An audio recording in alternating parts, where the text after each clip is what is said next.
Before we begin tonight's investigation, if you're enjoying this content, please consider using your hype points on this video. It truly helps the channel grow more than you could possibly know, and we're incredibly grateful for your support. Also, if you'd like, drop a comment letting us know what time it is where you are and where in the world you're listening from. We absolutely love seeing where everyone is tuning in from across the globe. Now let's dive into tonight's story. A massive thank you to Know Thyself for suggesting tonight's investigation. This one goes deep. Project Bluebeam. The activation file. There are conspiracy theories, and then there are conspiracy theories built on foundations so solid, so verifiable, that calling them theories starts to feel uncomfortable. What you're about to hear isn't fiction dressed up as fact, it's fact dressed up as something we desperately want to remain fiction. In January of the year following the most divisive election in modern American history, a reporter in Montreal opened a box that had been sitting in a storage unit for 20 years. Inside that box was evidence of a program that, according to official records, never existed. According to the people who worked on it, it was never supposed to be discovered, and according to the timeline documented within those papers, it was already too late to stop what was coming.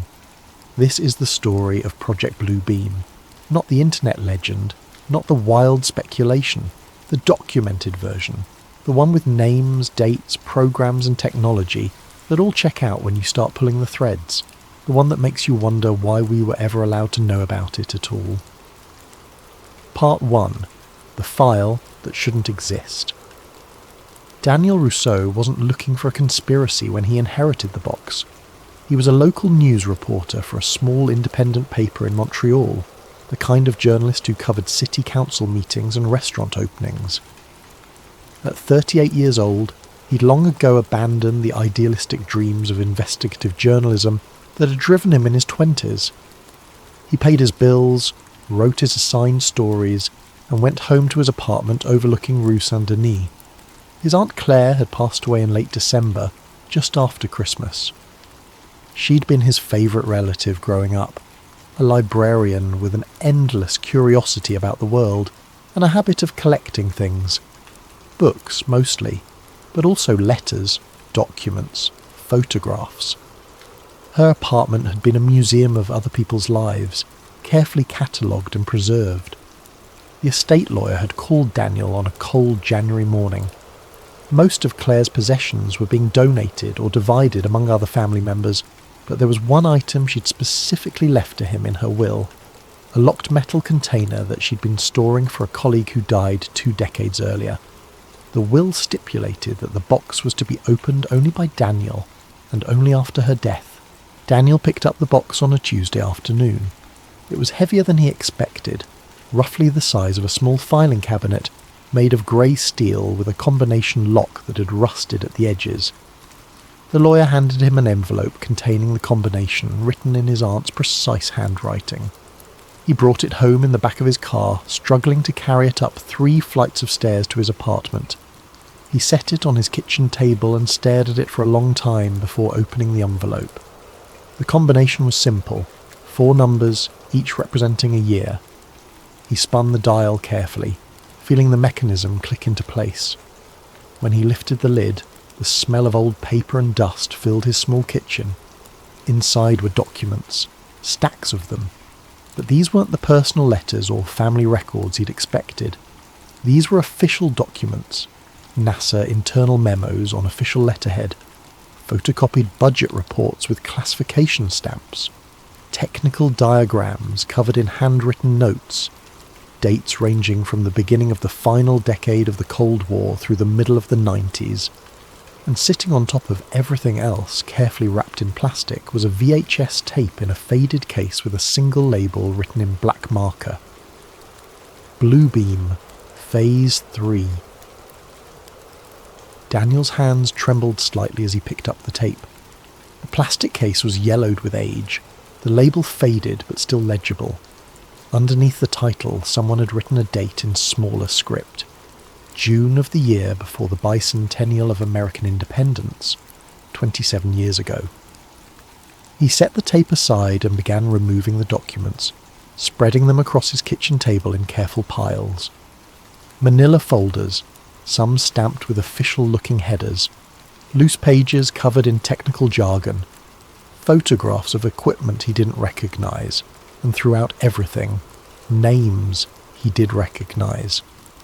One folder caught his attention immediately. The tab read, SDI Star Wars, Atmospheric Projection Division, SDI, Strategic Defence Initiative, Ronald Reagan's space-based missile defence program. That was real. That was documented history. Daniel had written a piece about the 40th anniversary of its announcement just a few years ago. But atmospheric projection, that wasn't in any of the public records he'd seen. That wasn't in any of the declassified documents about Star Wars. He opened the folder carefully. Inside were memos, technical specifications, and what appeared to be progress reports from various testing facilities. White Sands Missile Range, Kirtland Air Force Base, even a facility in Alaska he'd never heard of. Then he found the note. It was paper-clipped to a faded photocopy of what looked like a satellite trajectory chart. The paper was lined, torn from a notebook, covered in the same handwriting as the tape label. If this reaches you, Phase 1 has already begun. They've spent 30 years perfecting the technology, another 20, integrating it into the infrastructure. By the time you read this, the sky itself will be a weapon, and nobody will know the difference between what's real and what's projected. I tried to warn them. They made sure nobody listened. Don't make the same mistake. Document everything, verify everything, and understand that exposure doesn't stop this. It only confirms that the program has moved beyond the point where exposure matters. SM. The initials at the bottom made Daniel's stomach tighten. SM. He pulled out his laptop and searched for the name he suspected. Within seconds he had confirmation. Serge Monast, investigative journalist, born in Quebec, died in his Montreal apartment in December of the year the Olympic Games came to Atlanta. Cause of death, heart attack. Age, 46. No autopsy was performed at the request of his family, but that wasn't what made Daniel's hands shake as he read the Wikipedia entry. It was what Monast had been investigating before his death. In the mid-90s, Monast had published a series of explosive claims about a NASA-led psychological operation designed to establish a new world order through the use of advanced holographic technology. He called it Project Bluebeam. He claimed it had 4 phases: the breakdown of archaeological knowledge, a global show of holograms to simulate religious events, telepathic electronic two-way communication, and universal supernatural manifestations using electronic means. The claims were dismissed immediately. Labelled paranoid, conspiracy theorist drivel, Monast was mocked in the press, his credibility destroyed. Some articles suggested he'd had a mental breakdown. Others implied he was a grifter trying to sell books. Then he died. Suddenly. Unexpectedly. At 46 years old. And his research had ended up in Claire's storage locker, locked away for 20 years, waiting for someone to open it. Daniel looked at the documents spread across his table, the official letterhead, the classification stamps, the technical diagrams. This wasn't the work of a madman. This was evidence of something real. He made a pot of coffee. He called in sick to work. He turned off his phone, and he started reading. The first memo was dated July of the year the Berlin Wall still stood. It was addressed to someone whose name had been redacted, from someone else whose name had also been blacked out. But the subject line was clear. Feasibility assessment. Large-scale atmospheric visual projection for strategic deception operations. The memo was dense with technical language, but the core concept was simple. Using lasers, satellite arrays, and atmospheric manipulation to create visual phenomena in the sky that could be seen by large populations. The applications listed were all defensive, creating false missile trails to confuse enemy tracking systems, generating decoy aircraft to waste enemy ammunition, projecting images of military assets in locations where none existed. But buried in the third paragraph was a line that made Daniel stop. Secondary applications in domestic psychological operations remain theoretical, but promising. Initial simulations suggest population response to unexplained aerial phenomena follows predictable patterns that could be leveraged for narrative control and social conditioning. Daniel read it 3 times. Narrative control, social conditioning. Those weren't military terms. Those were intelligence terms, psychological operations terms. He kept reading. The next document was a budget allocation from the year the Challenger exploded. It showed funding for something called the Theoretical Event Projection Unit within NASA. The budget was modest, only a few million, but it was designated for advanced research in atmospheric manipulation and large-scale visual stimulation technologies. Then came a technical report from White Sands Missile Range, dated June of that same year. The report detailed a successful test of ground-based coherent light projection, creating a visual image in the sky that was visible from 15 miles away. The image had lasted for approximately 3 minutes before dispersing. Witnesses from nearby towns had reported seeing strange lights, but no official explanation had been provided. The report concluded with a recommendation. Technology shows significant promise for operational deployment. Recommend expanded testing with larger arrays and longer duration trials. Suggest coordination with ionospheric research programs for enhanced atmospheric effects. Ionospheric research programs. Daniel knew what that meant. He'd covered a story years ago about conspiracy theories surrounding HAARP, the high-frequency active auroral research program in Alaska.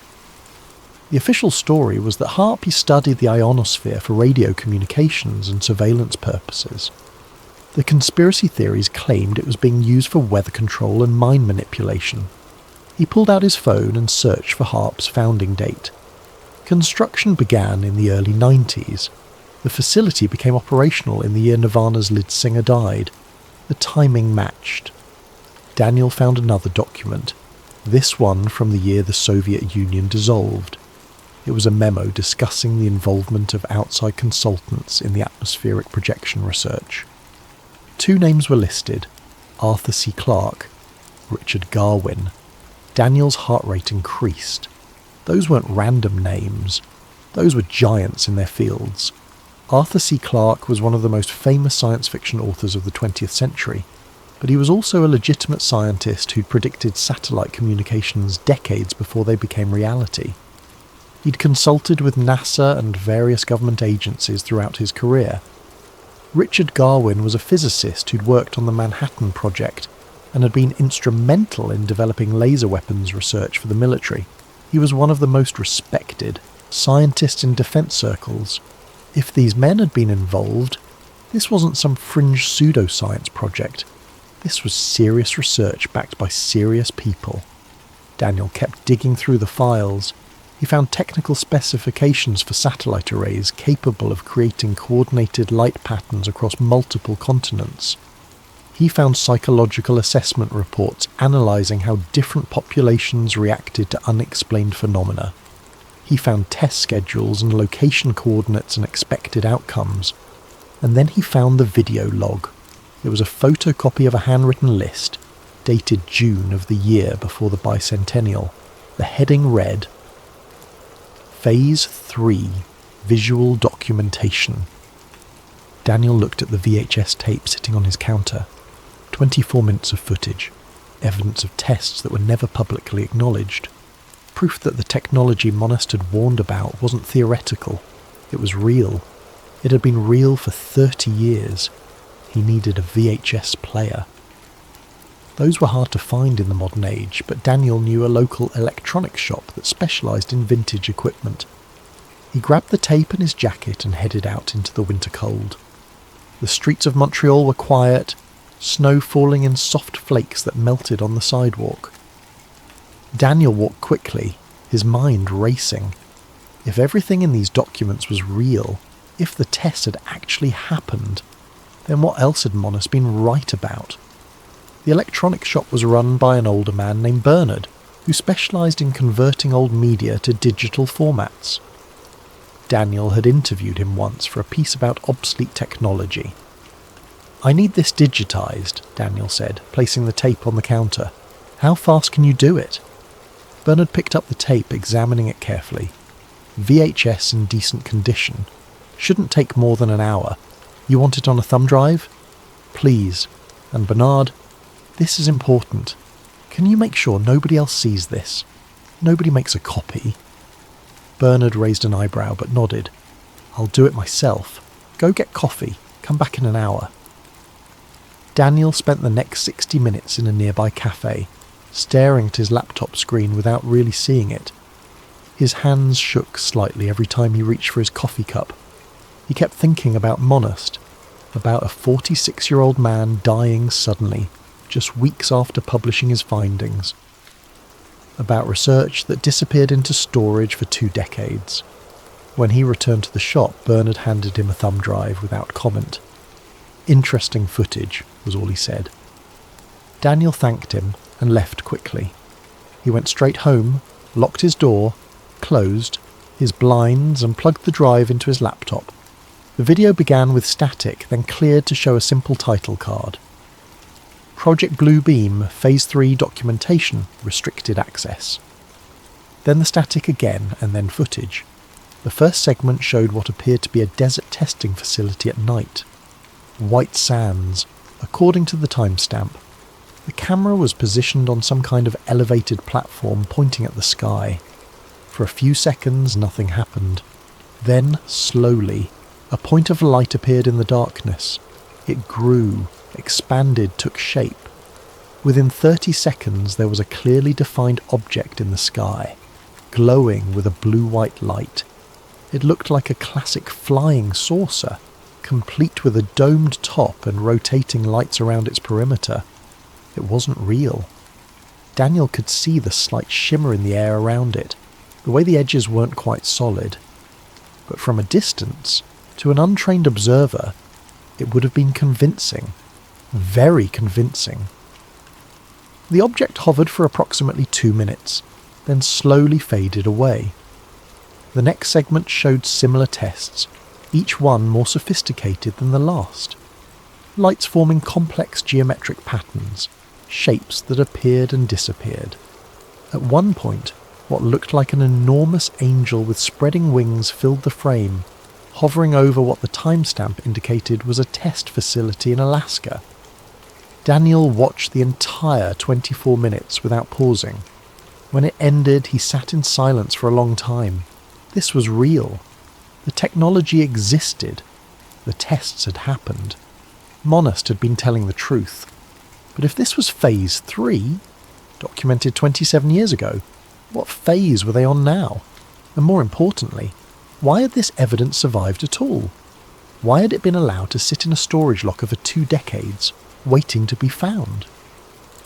Daniel looked at the final note Monast had left in the box. Exposure doesn't stop this. It only confirms that the program has moved beyond the point where exposure matters. He understood now. This wasn't a warning. This was a confirmation. If someone was finding this evidence, it meant the program was already complete. It meant whatever Bluebeam was designed to do, it was ready to happen. Or maybe it was already happening. Daniel opened a new document on his laptop and started typing. He was going to verify everything, every name, every date, every program. If this was real, the evidence would be in the public record, hidden in plain sight, waiting for someone to connect the dots. He typed until dawn, the winter sun rising over Montreal, casting long shadows across his kitchen table, covered in documents that shouldn't exist. Evidence of a conspiracy that had been dismissed as paranoid fantasy. Proof that sometimes the paranoid fantasies are just early warnings of truths too uncomfortable to acknowledge. Part 2. The foundation is real.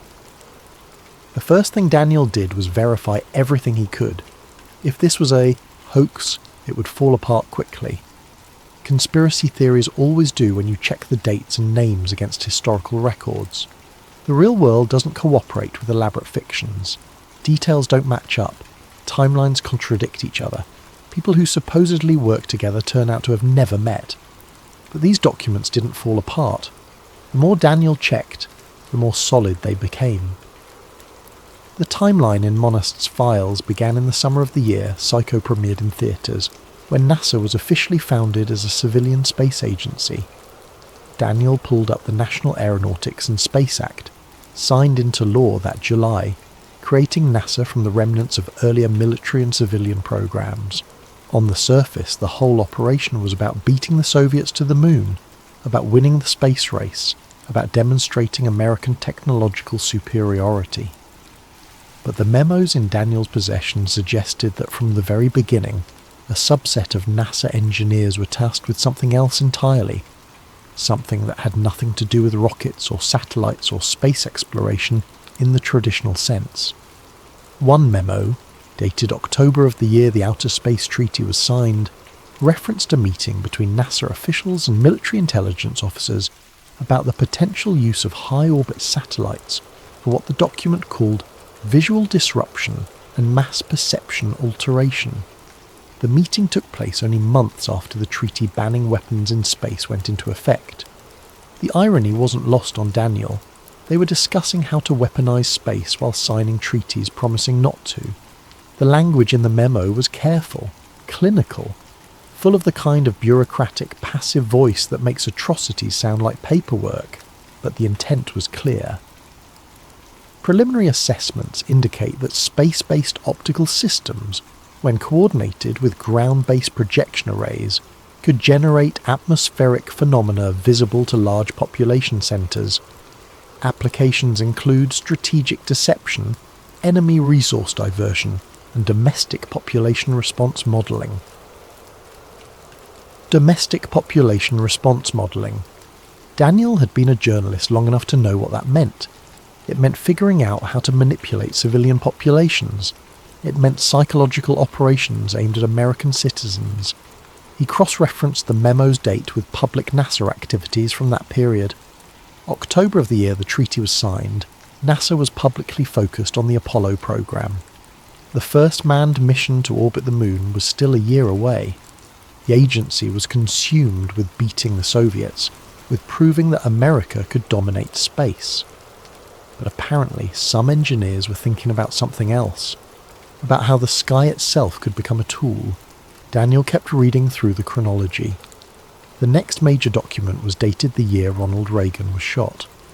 That was when the president announced the Strategic Defense Initiative, a program to develop space-based defense systems capable of intercepting ballistic missiles. The public knew it as Star Wars, and most of the debate focused on whether laser weapons could actually shoot down Soviet nukes, whether the technology was feasible, whether it violated the various arms control treaties. But buried in the SDI documentation Daniel found in Monast's files was a research branch that had received almost no public attention: advanced atmospheric manipulation and projection systems. The budget documents Daniel found showed funding for something called the Atmospheric Projection Division within SDI. The initial allocation was modest, barely $3 million in the first year, but it grew steadily. By the time the year Challenger exploded rolled around, the division was receiving over $20 million annually. The justification in the budget documents was always defensive. The official line was that the technology would create decoy targets in the sky to confuse enemy missile guidance systems. If Soviet missiles couldn't tell the difference between a real American city and a projected image of one, they might waste their warheads on empty desert. It was plausible. It fit within the strategic thinking of the time. But as Daniel read deeper into the technical reports, he saw the truth hidden in the language. The same technology that could create a decoy city could create anything: a false army, a fake disaster, an alien spacecraft, a religious vision, anything at all, projected into the sky for millions to see. A memo from June of the year Challenger exploded, signed by Lieutenant General James Abrahamson, the actual director of the SDI program, detailed significant progress. Ground-based coherent light projection systems have exceeded initial performance expectations. Recent trials at White Sands Missile Range demonstrated sustained visual phenomena at ranges exceeding 20 kilometres. Image stability has improved markedly with the integration of atmospheric sensing equipment. Visual fidelity is sufficient to create convincing representations of aircraft, missiles and other objects of interest. Recommend expansion of testing program to include larger arrays and coordination with upper atmospheric research initiatives. Daniel pulled up everything he could find on Lieutenant General James Abrahamson. The man was real. He'd run SDI from its inception through the late 80s. He'd been a 3-star general in the Air Force, an astronaut candidate, a respected figure in defence circles. After leaving military service, he'd worked in private aerospace companies. If Abrahamson had signed off on atmospheric projection research, it wasn't fringe science. It was serious military development. White Sands Missile Range. Daniel knew the location. It was a massive military testing facility in New Mexico, spanning thousands of square miles of desert. It had been used for weapons testing since before NASA existed. The first atomic bomb had been detonated there. Missiles were tested there constantly. It was one of the most secretive military facilities in the country. Daniel searched for any public mention of atmospheric projection tests at White Sands. In June of the year Challenger exploded. He found nothing. No news reports, no official acknowledgement, not even a mention in the base's publicly available testing schedules. But that wasn't unusual. White Sands conducted classified trials all the time. The absence of public records didn't mean the tests hadn't happened, it just meant they were secret. He kept reading through Monast's files following the chronology. By the time the Berlin Wall fell, SDI was being scaled back publicly. The Soviet threat was collapsing. The justification for Star Wars was disappearing along with the Soviet Union itself. Congress started cutting funding. Public interest waned. The program that had defined Reagan's defense policy was quietly being dismantled. But the atmospheric projection research didn't stop. If anything, the memo suggested it intensified. A document from early in the year the Soviet Union dissolved mentioned successful tests of large-scale aerial holographic projection and included a reference to outside consultants. The document specifically named Arthur C. Clarke and recommended his continued involvement in the theoretical development of the technology. Daniel researched Clarke extensively. The man wasn't just a science fiction author. He was a visionary who'd predicted satellite communications in a technical paper written in the year World War II ended, decades before the first satellites were launched. He'd worked with NASA as a consultant. He'd been respected by military planners and scientists across the world. And according to these documents, he'd been helping develop technology to create mass hallucinations in the sky. Another name appeared frequently in the later memos, Richard Garwin. Daniel found extensive documentation on him as well. Garwin was a physicist who'd worked on the hydrogen bomb. He'd been instrumental in developing laser technology for military applications.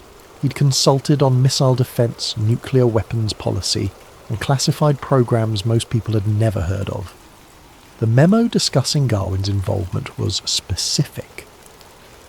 Consultation with physicist Richard Garwin regarding feasibility of large-scale atmospheric refraction and ionospheric heating to create visual phenomena. Garwin's preliminary assessment suggests that focused electromagnetic radiation at specific frequencies could induce visible effects in the upper atmosphere. Recommends coordination with high-frequency active auroral research program in Alaska for practical trials. Ionospheric heating, upper atmosphere, Alaska, HAARP. Daniel knew about HAARP. Every conspiracy theorist knew about HAARP. The high-frequency active auroral research program had been a favourite target of speculation for decades. The official story was simple. It was a research facility designed to study the ionosphere for communications and surveillance purposes. The facility used high-powered radio transmitters to heat small portions of the ionosphere and measure the effects. But conspiracy theorists had claimed for years that HAARP was really about weather control, mind manipulation, earthquake generation, and a dozen other nefarious purposes. The theories had been dismissed as nonsense by mainstream media and scientists. But here in Monast's documents was proof that HAARP was in fact connected to Blue Beam, that the ionospheric research being conducted in Alaska was being coordinated with atmospheric projection technology. Daniel pulled up the official timeline for HAARP. Construction began in the early 90s. The facility became fully operational in the year the Unabomber was captured. The stated purpose never changed: ionospheric research for communications and surveillance. But according to these memos, there was another purpose: using the ionosphere itself as a projection screen. Daniel found a technical document that explained the concept.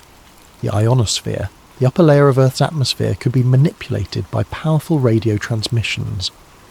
When heated in specific ways, it would glow, creating visible light.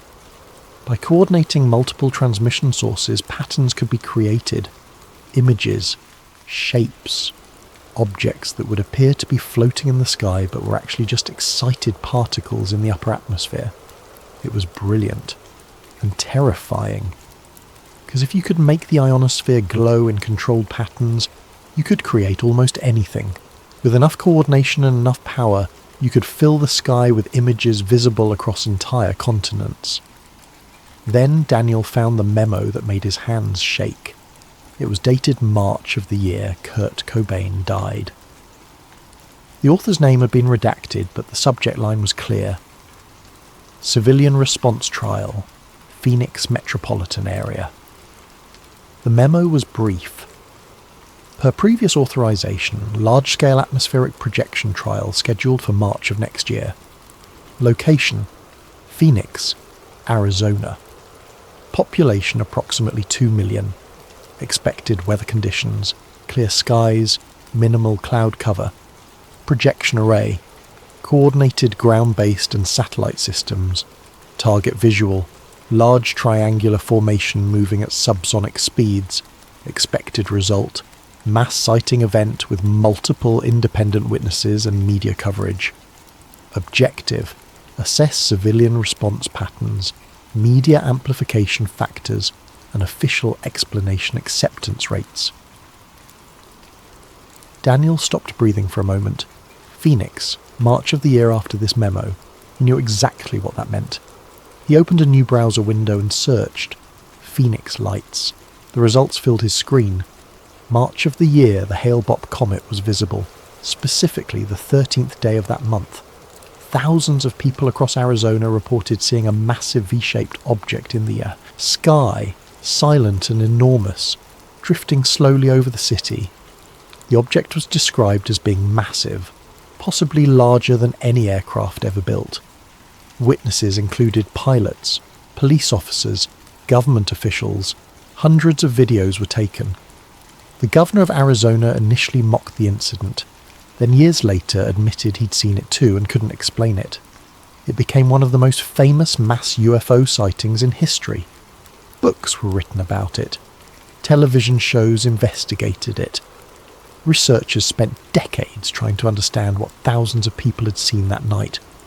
The military's explanation was flares. They claimed it was illumination flares dropped during a training exercise at the Barry Goldwater Range southwest of Phoenix. But according to the memo in front of Daniel, it had been scheduled 3 years in advance. It had been a test, a trial run of mass projection technology, an experiment to see how a population would react to an unexplained phenomenon in the sky. And it had worked perfectly. People had seen what they'd been shown. They'd reacted predictably. The media had covered it extensively. And the official explanation, however implausible, had been accepted by most people. The memo even had a follow-up assessment, dated 2 months after the Phoenix event. Phoenix trial exceeded expectations. Media coverage sustained for over 72 hours. Official explanation accepted by approximately 60% of population, despite significant logical inconsistencies. remaining 40% divided between extraterrestrial hypothesis and general skepticism. No witnesses connected phenomenon to projection technology. Recommend expanded trials in international locations with varied cultural backgrounds. Daniel leaned back in his chair, staring at the ceiling of his apartment. This changed everything. The Phoenix lights weren't a UFO sighting. They weren't flares. They were a psychological operation, a test of technology that could make thousands of people see something that wasn't there. And if they could do that in the late 90s, what could they do now, 25 years later, with advances in computer technology, satellite systems, and understanding of human psychology? He kept digging through the documents, creating spreadsheets, building timelines, verifying every name and date he could. The pattern was undeniable. Every piece fit, every name checked out, every program was real. This wasn't a conspiracy theory. This was a conspiracy fact. And according to Monast's final note, the program had been ready to go operational before the journalist died. That was more than 20 years ago. If it was ready then, what had they been doing in the decades since? Daniel needed to find people who'd been involved. People who could confirm these documents were real. People who could tell him what had happened to the program after Monast died. He started making a list of people to contact. Former NASA engineers, retired military personnel, anyone who might have worked on SDI or atmospheric research programs in the 80s and 90s. It was time to find out just how deep this went. Part 3. The People Who Knew. Finding Jacques Letourneau took Daniel 3 days of research and phone calls. The man had worked with Serge Monast in the early 90s, co-authoring several investigative pieces about government surveillance and the erosion of privacy rights. After Monast's death, Letourneau had largely disappeared from journalism, retiring to a small town outside Quebec City. Daniel finally tracked him down through an old journalism directory and a series of increasingly specific Google searches. When he called the number he'd found, an older man answered on the fourth ring. "Jacques Letourneau?" Daniel asked in French. There was a long pause. "Who's asking?" "My name is Daniel Rousseau. I'm a reporter in Montreal. I recently inherited some materials that belong to Serge Monast. I was hoping we could talk about them." The silence on the other end lasted so long Daniel thought the man had hung up. Then, I wondered when someone would finally open that box. They arranged to meet at a diner off the highway between Montreal and Quebec City. Neutral ground, public enough to be safe, quiet enough to talk. Daniel arrived early, ordering coffee and taking a booth near the back with a clear view of the entrance. The diner was the kind of place that probably hadn't changed its decor since the 80s. Worn vinyl seats, formica tables, menus printed on laminated paper. A handful of truckers sat at the counter drinking coffee and eating eggs. Letourneau arrived exactly on time. Daniel recognised him from an old photo he'd found online, though the man had aged considerably. He was in his 70s now, thin and grey, with the cautious eyes of someone who'd spent a lifetime asking dangerous questions and learning to be careful about the answers. He slid into the booth across from Daniel without offering his hand. "You have the files," he said. There wasn't a question. "I do. Did you know my aunt was storing them?" "Claire Rousseau. Yes, I knew. Serge gave them to her a week before he died. Told her someone would come asking eventually." Letourneau ordered coffee from a waitress who looked like she'd been working there since the restaurant opened. "You've read them?" "Most of them, and I watched the tape." Letourneau's expression didn't change, but something in his eyes shifted. "Then you know what he found." "I know what the documents say. I want to know if it's real." The old journalist stirred sugar into his coffee with deliberate slowness, his eyes scanning the diner. When he spoke, his voice was barely above a whisper. Sergei wasn't crazy. I know that's what everyone thought. The media painted him as paranoid, delusional, a conspiracy theorist who'd lost his grip on reality. But I worked with him for years. I knew him, and I knew when he found something real. What did he find? access. That's what it came down to. In the early 90s, Serge was working on a piece about satellite communication security. He had a source at a telecommunications company that handled uplinks for various government agencies, including NASA. The source showed him scheduling data, transmission protocols, satellite coordinates, normal stuff for a technical investigation. Letourneau paused to sip his coffee, but Serge noticed patterns. Specific satellite arrays activating at specific times, transmitting on frequencies that didn't match their official specifications. And when he cross-referenced those activation times with unexplained aerial phenomena reports, they matched perfectly. Phoenix? Daniel asked. Among others, Phoenix was the most famous, but there were dozens of smaller incidents. Lights over Norway, strange clouds over China, geometric patterns over Australia. Every time the satellite arrays had been active hours beforehand, warming up, calibrating, Serge realised what he was looking at. NASA wasn't just studying these phenomena, they were creating them. Why? Letourneau shrugged, but his eyes were hard. Control, testing, preparation. Serge believed they were perfecting the technology for something bigger. He found references in some internal documents to a program called Blue Beam. The details were sparse, but the implication was clear. They were going to stage something massive, something that would convince people that their entire understanding of reality needed to change. A fake alien invasion? That was one theory. Serge also thought they might stage religious events, apparitions of religious figures appearing in the sky. Depending on the region, different figures. Jesus in Christian countries, the Mahdi in Muslim regions, various others adapted to local beliefs. The goal would be to create a global spiritual crisis that could be managed, guided toward unified thinking, toward acceptance of global governance. Daniel felt cold despite the warm diner. Did he have proof? He had documents, some of what you have now. Memos, budget reports, technical specifications. But when he tried to publish, everything went wrong. His main source disappeared. His editor killed the story. And then the authorities started harassing him. What kind of harassment? His partner was arrested on false charges. Tax fraud, they claimed, though the evidence was fabricated. Serge's bank accounts were frozen pending an investigation that never materialised. His phone was tapped. His apartment was broken into, though nothing was stolen, just searched. They were sending a message. They wanted him to know he was being watched. And then he died. Letourneau nodded slowly. Heart attack. Sudden. Fatal. At 46 years old with no prior heart problems. I was one of the last people to talk to him. 2 days before he died, he called me. Said he'd secured the documents. Given them to someone he trusted to keep them safe. Said if anything happened to him, someone would find them eventually. Did you believe him? About Blue Beam? The old man was quiet for a long time, staring into his coffee cup.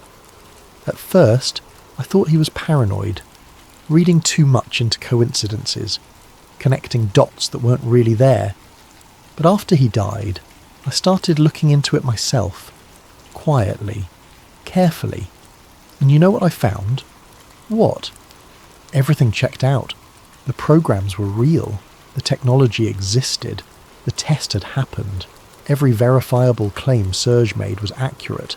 It wasn't paranoia. It was investigative journalism. He'd found something true, and it got him killed. You think he was murdered? I think a 46-year-old man in good health doesn't just die of a heart attack weeks after publishing findings that embarrass powerful government agencies. I think technology exists to induce heart attacks remotely.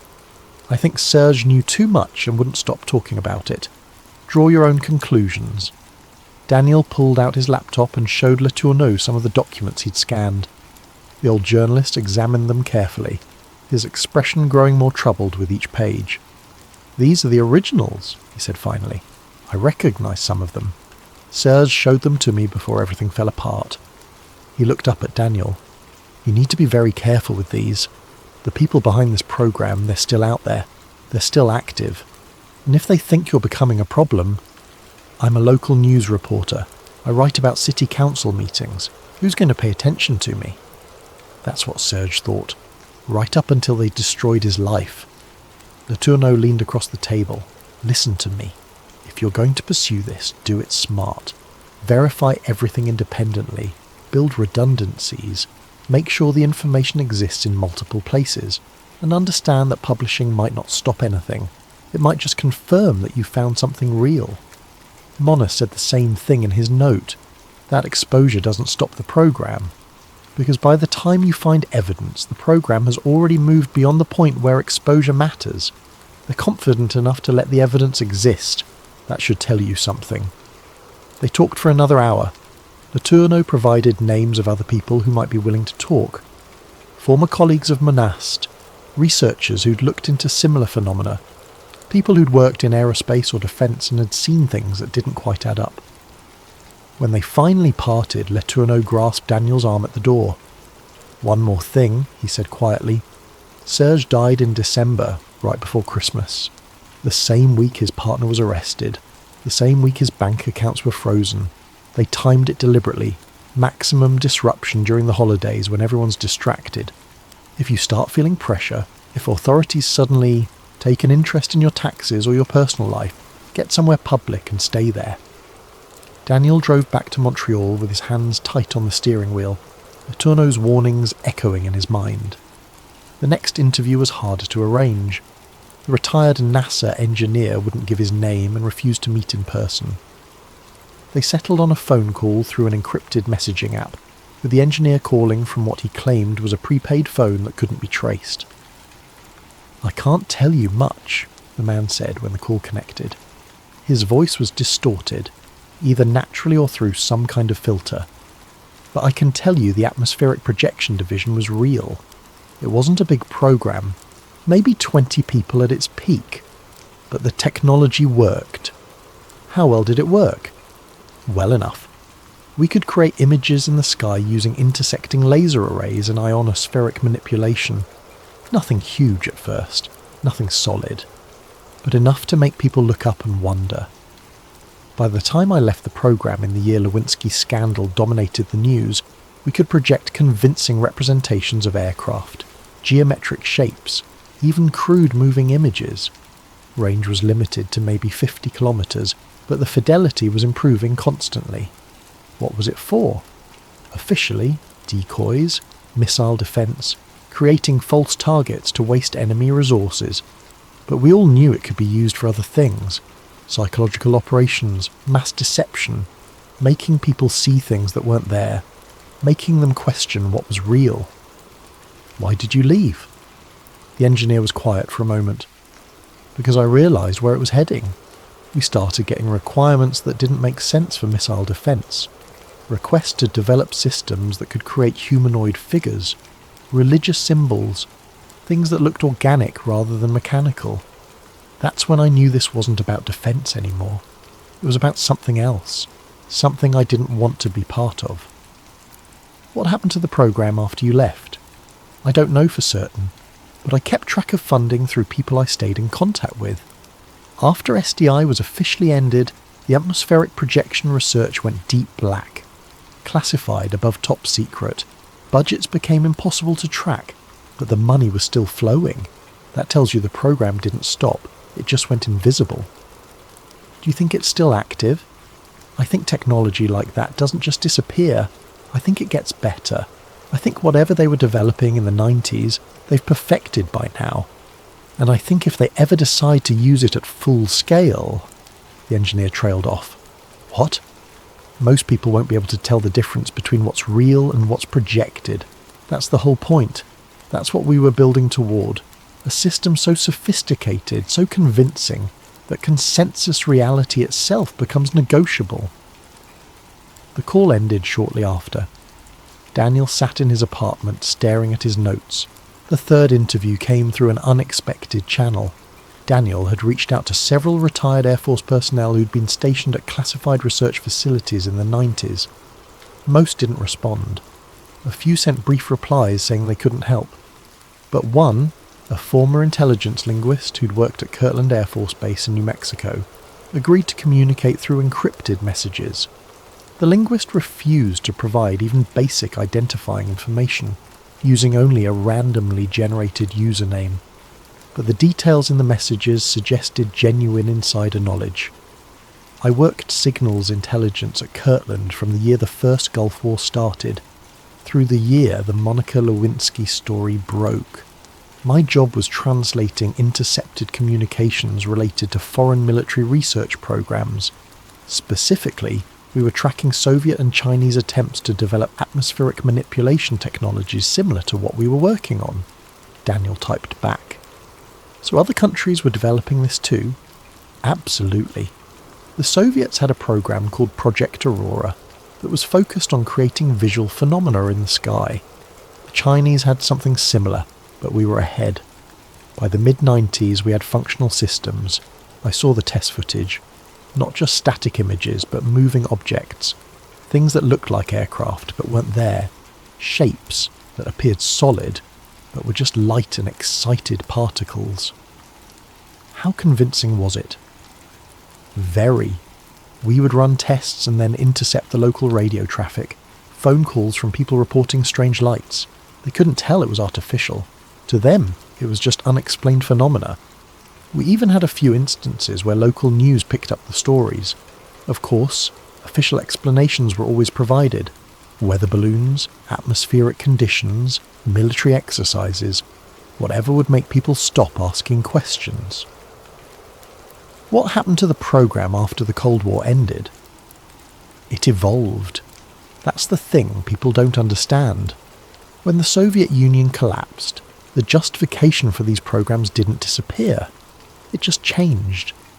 Instead of defending against external enemies, the focus shifted to domestic applications, managing perception, controlling narratives. The technology we developed for strategic deception in warfare became a tool for information warfare at home. You're saying they turned it on American citizens. I'm saying the capability exists.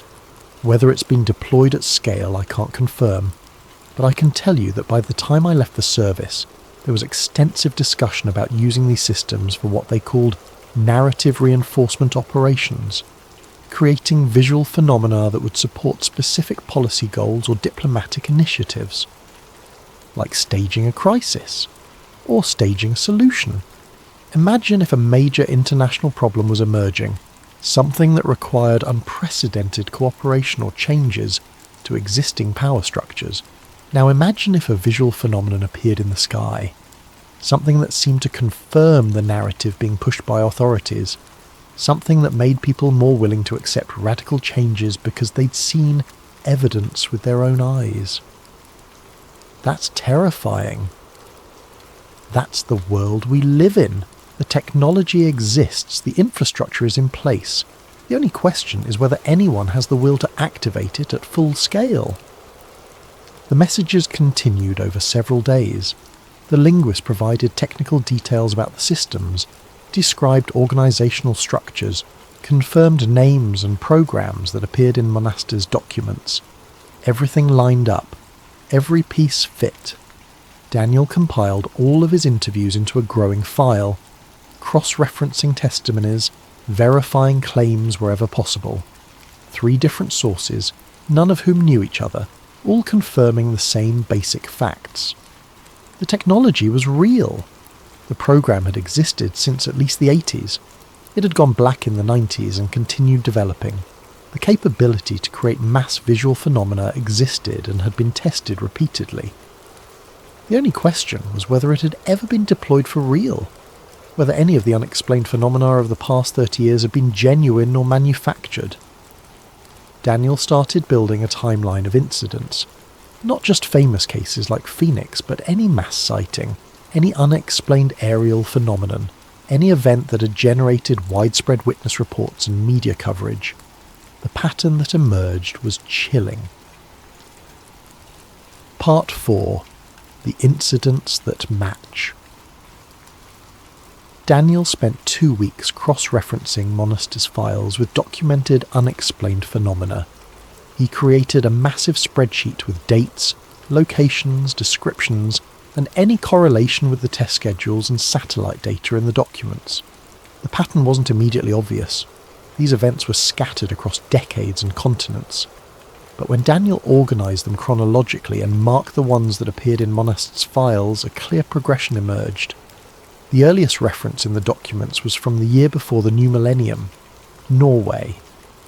Multiple reports of strange spiral lights in the sky appeared in local newspapers from northern regions. The official explanation at the time was Aurora Borealis with unusual configurations, but in Monast's files was a test schedule marked Scandinavian Population Response Trials, December. The descriptions matched. Spiral formations in the sky, glowing with unusual colours, appearing and disappearing over several nights. The memos noted that the test had been successful, with high witness credibility and minimal scepticism from local populations. Then nothing major for several years, at least nothing in the files. But the year Princess Diana died brought the Phoenix Lights, already documented extensively in Daniel's research. The memo had scheduled it 3 years in advance. The test had exceeded expectations. What Daniel found disturbing was the follow-up analysis in the files. Pages of data about media coverage, witness reliability assessments, official explanation acceptance rates. They'd studied every aspect of how the event had played out. They had learned from it, used it to refine their understanding of mass psychology. The next major incident in the files was from late in the first decade of the new millennium, December of the year Copenhagen hosted the climate summit, the Norway Spiral. Daniel remembered this one clearly. It had been all over the news at the time. A massive blue and white spiral appeared in the sky over northern Norway, visible for hundreds of kilometres. The geometric perfection of it had been stunning. Videos showed a perfect spiral of blue light with a white glow at the centre, as if someone had drawn it in the sky with a compass. The official explanation came within hours, a failed Russian missile test from the White Sea. The trajectory had spiralled out of control, creating the visual effect. The Russian military eventually confirmed the explanation, but the geometry had been too perfect, the timing too precise, the duration too long. A missile failure would create debris, erratic motion, rapid dissipation. The Norway Spiral had maintained its formation for nearly 10 minutes, and in Monast's files was a memo dated 2 weeks before the event. Arctic atmospheric trial scheduled for December. Coordinates: northern Norway, approximately 70 degrees latitude. Expected weather: clear, minimal light pollution. Test objective: large-scale geometric formation using coordinated satellite array and ground-based ionospheric stimulation. Secondary objective: assess effectiveness of rapid official explanation deployment. Cover story: Russian missile malfunction. The cover story had been prepared in advance. They'd coordinated with Russian authorities, or at least created a plausible scenario that Russia could confirm. The spiral wasn't a missile failure, it was a test, and the official explanation had worked exactly as designed. Daniel found witness accounts from the Norway Spiral. Thousands of people had seen it, photographed it, filmed it, and most of them had accepted the missile explanation without question, even though the physics didn't quite make sense. That was the genius of it. Provide an official explanation quickly, even if it's not entirely logical, and most people will accept it rather than entertain more disturbing possibilities. The timeline continued. October of a year in the middle of the current decade. Shanghai, China. Thousands of people reported seeing what appeared to be a floating city in the clouds, a massive mirage of skyscrapers hovering above the real skyline. Videos went viral on social media. News stations covered it as a fascinating meteorological phenomenon. Meteorologists called it a fata morgana, a complex form of superior mirage that can make distant objects appear to float in the air. The explanation was technically plausible. Fata Morganas are real optical phenomena caused by temperature inversions, but in Monast's files was a reference. East Asia Urban Projection Sample, October. Test parameters: dense urban environment, high population density, extensive social media penetration. Objective: assess viral information spread in digitally connected population. They tested how quickly an unexplained phenomenon would spread through social media. How many people would film it, share it, discuss it. They'd studied the patterns of information flow in the age of smartphones and instant communication. Daniel found dozens of smaller incidents: lights over military bases, geometric formations over remote areas, objects that appeared and disappeared. Every major unexplained sky event from the past 30 years had a corresponding entry in the files. Not all of them. Some incidents were probably genuine unexplained phenomena, but enough of them matched the test schedules to establish a pattern. They'd been testing for decades, refining the technology, learning how populations react, studying how information spreads, how official explanations are accepted or rejected, how media coverage affects public perception. Each test built on the previous ones. Each incident taught them something new about mass psychology and information control. The most recent entry in Monist's files was from the year before he died, but Daniel knew the testing hadn't stopped when Monist discovered it. If anything, it had probably intensified. He started searching for unexplained phenomena from after Monist's death. The pattern continued. Norway had another spiral in the year the Panama Papers were released. There were strange lights over multiple US military bases in the year before the last presidential election. Geometric formations over South America. Massive glowing orbs over cities in Europe and Asia. Some of these had received media coverage. Others had been dismissed as hoaxes or misidentifications, but the frequency was increasing. The sophistication was growing. Daniel created visualizations of the data, maps showing locations, timelines showing frequency, graphs showing the increasing complexity of the phenomena. The evidence was overwhelming. This wasn't random. This was systematic testing of technology designed to control what people saw in the sky. But testing for what? What was the ultimate goal? Daniel went back to Monist's note. They've spent 30 years perfecting the technology, another 20 integrating it into the infrastructure. If Monist had discovered this in the mid-90s, and the program had been running since the 60s, that was 30 years of development. Monist died more than 20 years ago. That was another 2 decades of refinement and integration. They weren't testing anymore, they were ready. The question was, ready for what? Part 5. After the towers fell. Daniel noticed something change in the document's timeline. After September of the year the towers fell, the nature of the program shifted fundamentally. He found this pattern not in Monist's files, which ended in the mid-90s, but in public records, budget documents, policy papers, congressional testimony. All publicly available, all hiding in plain sight.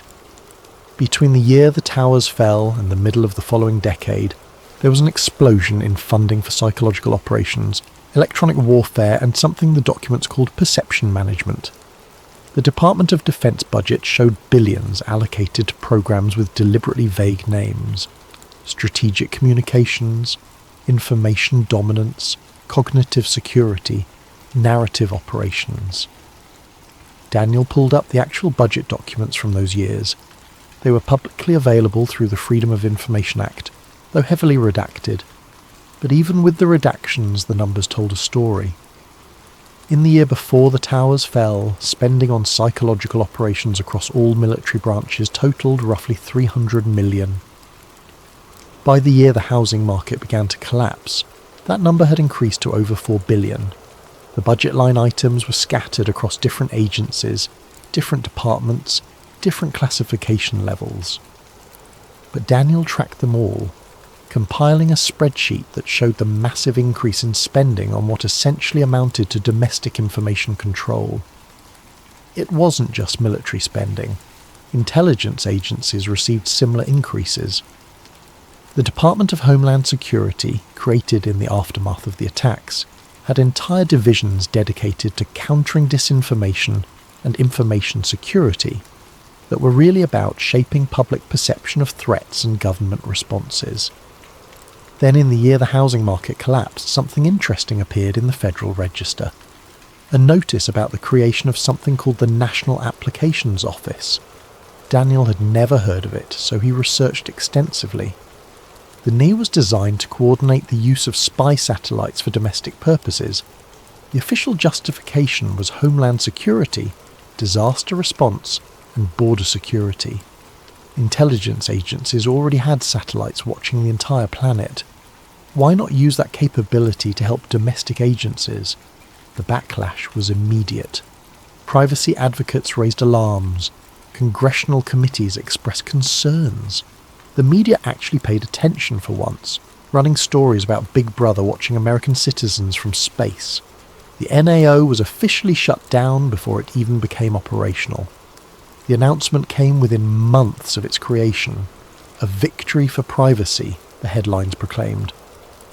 But Daniel found documents showing that while the NAO itself was disbanded, the infrastructure remained. The satellite coordination systems were transferred to other agencies. The legal frameworks were preserved under different names. The program hadn't been killed, it had just gone invisible. That was a pattern Daniel kept seeing.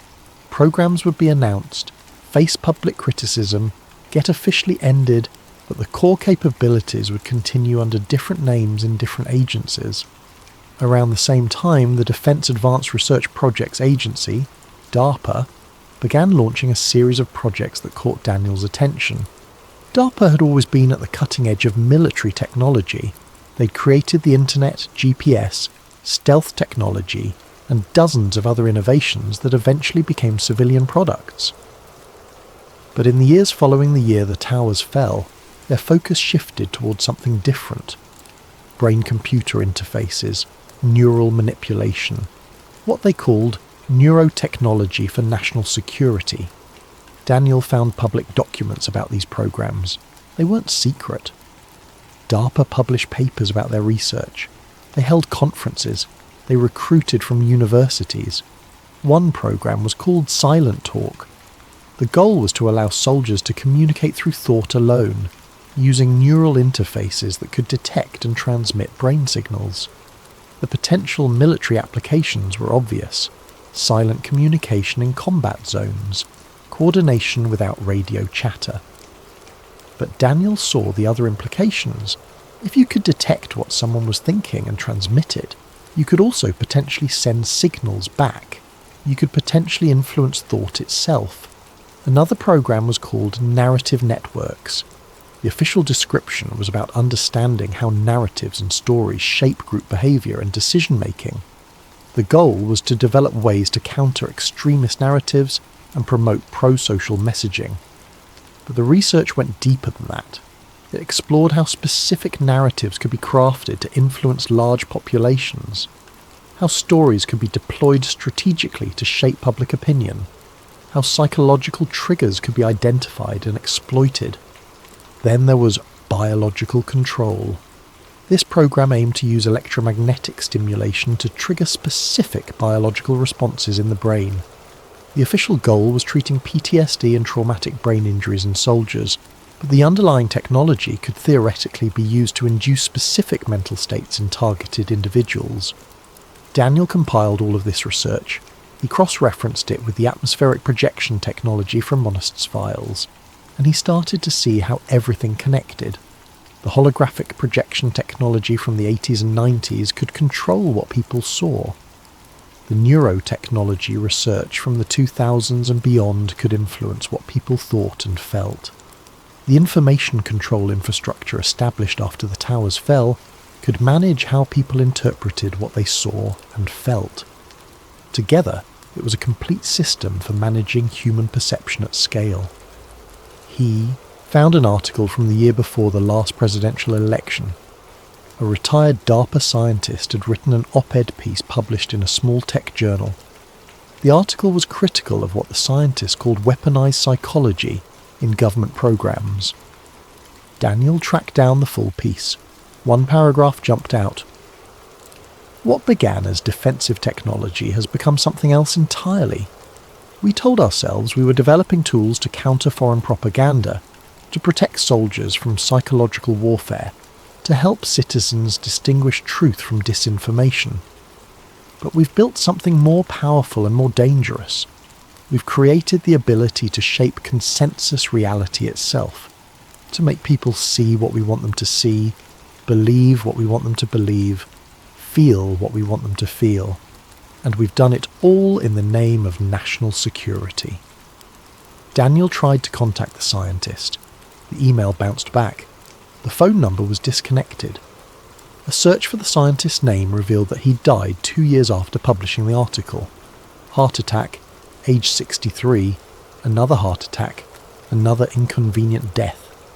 Daniel kept digging. He found evidence of the infrastructure being integrated into civilian systems. Social media companies working with intelligence agencies to develop disinformation detection algorithms that could also be used to suppress information. Telecommunications companies installing hardware that allowed monitoring and potentially manipulation of communications. Smart city initiatives that created surveillance networks capable of tracking entire populations. None of it was hidden. It was all public information, just scattered across thousands of different sources, buried in technical documents and budget reports and policy papers that nobody read. The infrastructure for total information control had been built in plain sight. And then Daniel found the leaked email. It was posted on a fringe forum dedicated to tracking government surveillance programs. The poster claimed to have received it from a friend who worked in cybersecurity consulting for defense contractors. The email was allegedly from a retired DARPA scientist to a former colleague, dated the year after the pandemic began. Daniel verified what he could. The email header data suggested it was genuine, though it could have been forged. The scientist's name checked out. He'd worked on several neurotechnology programs in the 2000s, but confirming the content was impossible. The email was brief. I saw your piece in the Journal of Defense Technology. Good work documenting the network architecture, but you're still thinking too small. Project Bluebeam was never cancelled. It was upgraded. The holographic projection was only ever part of it. The real goal was always psychological, making people see what you want them to see, believe what you want them to believe. With modern technology, AI-generated content, deepfakes, voice, synthesis, ubiquitous surveillance, you don't even need the holograms anymore. You can create entire realities, custom-tailored to specific populations or even individuals. The infrastructure is in place. The capability exists. All that's missing is the activation order. Daniel read the email a dozen times. Then he started researching the current state of the technologies mentioned. Deepfakes had become nearly perfect. AI systems could generate video of anyone saying anything, with perfect lip sync and natural expressions. Voice synthesis could clone anyone's voice from a few minutes of audio samples. Image generation had reached the point where artificial images were indistinguishable from photographs. Social media algorithms could create completely different information environments for different users, showing them content calibrated to their existing beliefs and emotional triggers. Search engines could manipulate what information people found. Digital maps could show different routes to different people. Weather apps could display different forecasts. Reality itself had become customizable, not through holograms in the sky, but through the screens everyone carried in their pockets. The atmospheric projection technology wasn't obsolete. It was just one tool in a much larger toolkit. Daniel thought about the implications. If you could control what people saw on their screens and in the sky, if you could influence what they thought and felt through targeted content and electromagnetic stimulation, if you could manage what information they had access to and what explanations they would accept for unexplained events, you could shape reality itself, not physical reality, but consensus reality, the shared understanding of what's true, what's important, what's happening in the world, and whoever controlled that controlled everything. Daniel's research was interrupted by a notification on his phone, an alert from his banking app. His account had been flagged for suspicious activity and temporarily frozen pending investigation. He called the bank immediately. They couldn't provide details over the phone but asked him to come in to discuss the matter. They made an appointment for later that week. Daniel felt cold. He thought about Letourneau's warning, about what had happened to Monast. He backed up everything immediately, uploaded copies of all his research to multiple cloud services, sent encrypted copies to several journalist friends with instructions not to open them unless something happened to him, made physical backups on USB drives that he hid in different locations. He wasn't paranoid, he was being careful, because he was starting to understand that Monast had been right about all of it, and people who were right about this kind of thing tended to have unfortunate accidents. Part 6. The Hidden Division. Daniel filed his Freedom of Information Act request with NASA in March. He wasn't expecting much. FOA requests to government agencies typically returned either heavily redacted documents or outright denials based on national security exemptions. But he had to try. He requested any and all documents related to the Atmospheric Projection Division within the Strategic Defense Initiative, the Theoretical Event Projection Unit, any programs or research related to large-scale atmospheric visual phenomena, budget documents for any programs related to ionospheric manipulation for projection purposes. He also requested, somewhat optimistically, any documents related to coordination between NASA and DARPA on perception management or psychological operations. The response came 3 months later. A thick envelope containing mostly redacted documents, and a letter explaining that much of the requested information was either classified for national security reasons or had been destroyed in accordance with document retention policies. But someone at NASA had made a mistake. Buried in the middle of page 7 of a document titled Historical Overview of Aerospace Research Programs was a single paragraph that had somehow escaped the censor's marker. The Theoretical Event Projection Unit, operational from the year Nirvana released Nevermind through the year Titanic dominated the box office, was tasked with modelling large-scale atmospheric and psychological phenomena for defensive purposes.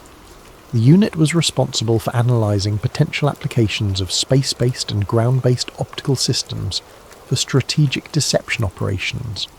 Research included atmospheric refraction modelling, ionospheric excitation patterns, and population response analysis. The unit was dissolved following budget restructuring in the late 90s. All records have been archived under standard classification protocols. Daniel read the paragraph 5 times. Then he highlighted it, scanned it, and saved 3 copies in different locations. This was official confirmation.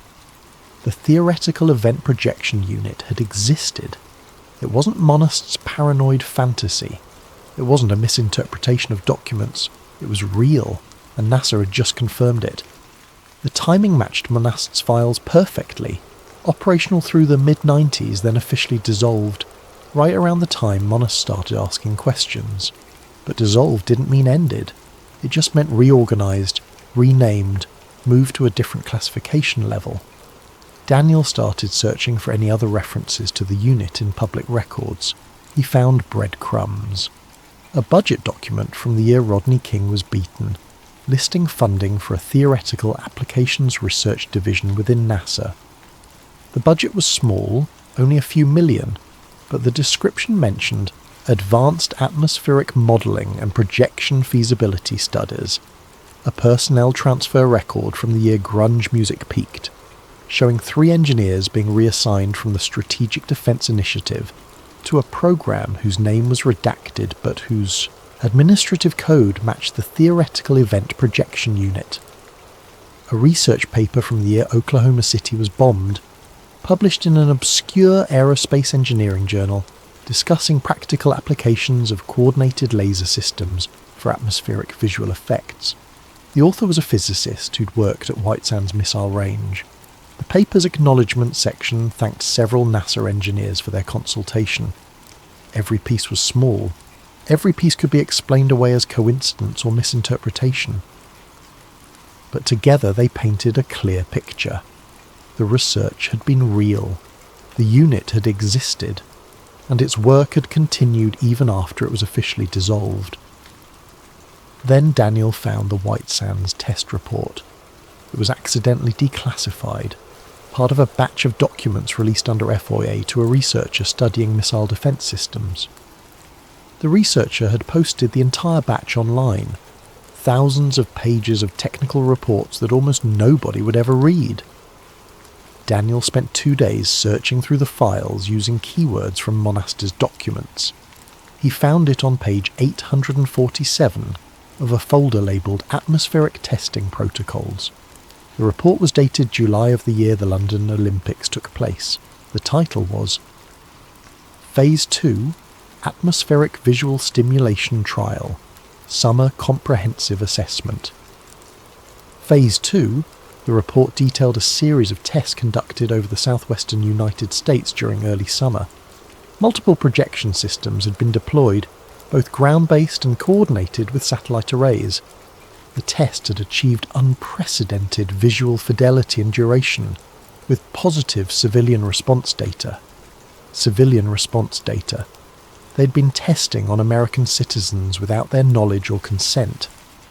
The report included technical specifications Daniel couldn't fully understand. Frequency ranges for ionospheric heating, laser wavelengths for optimal atmospheric refraction, coordination protocols for satellite positioning, but the conclusions were clear enough. Phase 2 objectives achieved. Visual phenomena successfully generated at multiple locations, with sustained duration and high witness reliability. Official explanation protocols implemented with acceptable public acceptance rates. Recommend progression to Phase 3 neural resonance trials pending authorization. Phase 3 Neural resonance trials. Daniel cross-referenced the date of the report with unexplained phenomena from that summer. He found reports of strange lights over Nevada, Arizona, and New Mexico. Glowing orbs, geometric formations, objects that appeared to be structured craft but moved in ways that defied conventional physics. All of it had been explained away. Weather balloons, aircraft from nearby military bases, atmospheric reflections, and most people had accepted the explanations, because that's what people do. When presented with an impossible phenomenon and a plausible official explanation, even if the explanation doesn't quite fit, most people will choose the explanation. The alternative, accepting that something truly unexplained has occurred, is too uncomfortable. Daniel needed to understand what Phase 3 was. Neural resonance trials. That sounded like the neurotechnology research DARPA had been conducting. He searched for any connection between the atmospheric projection programs and the neurotechnology programs. He found it in an unexpected place.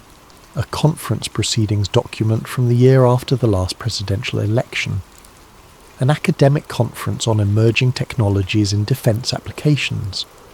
One of the presentations was titled Integrated Perception Management, combining visual, auditory and neural stimulation for comprehensive information operations.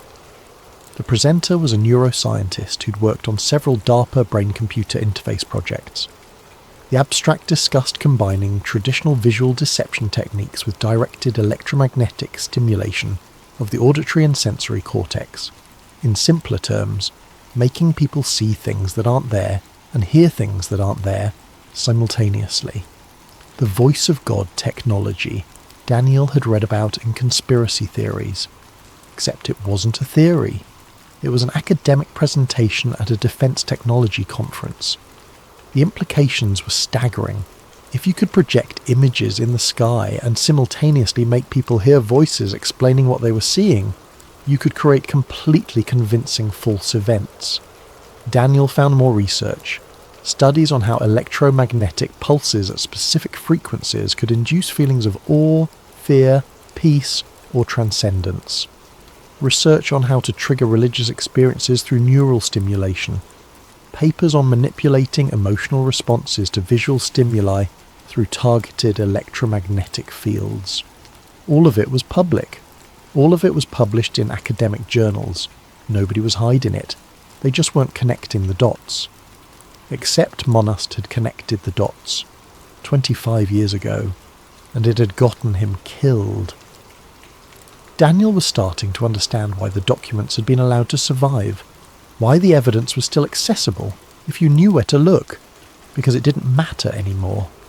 The program had progressed beyond the point where exposure could stop it. Everything was ready.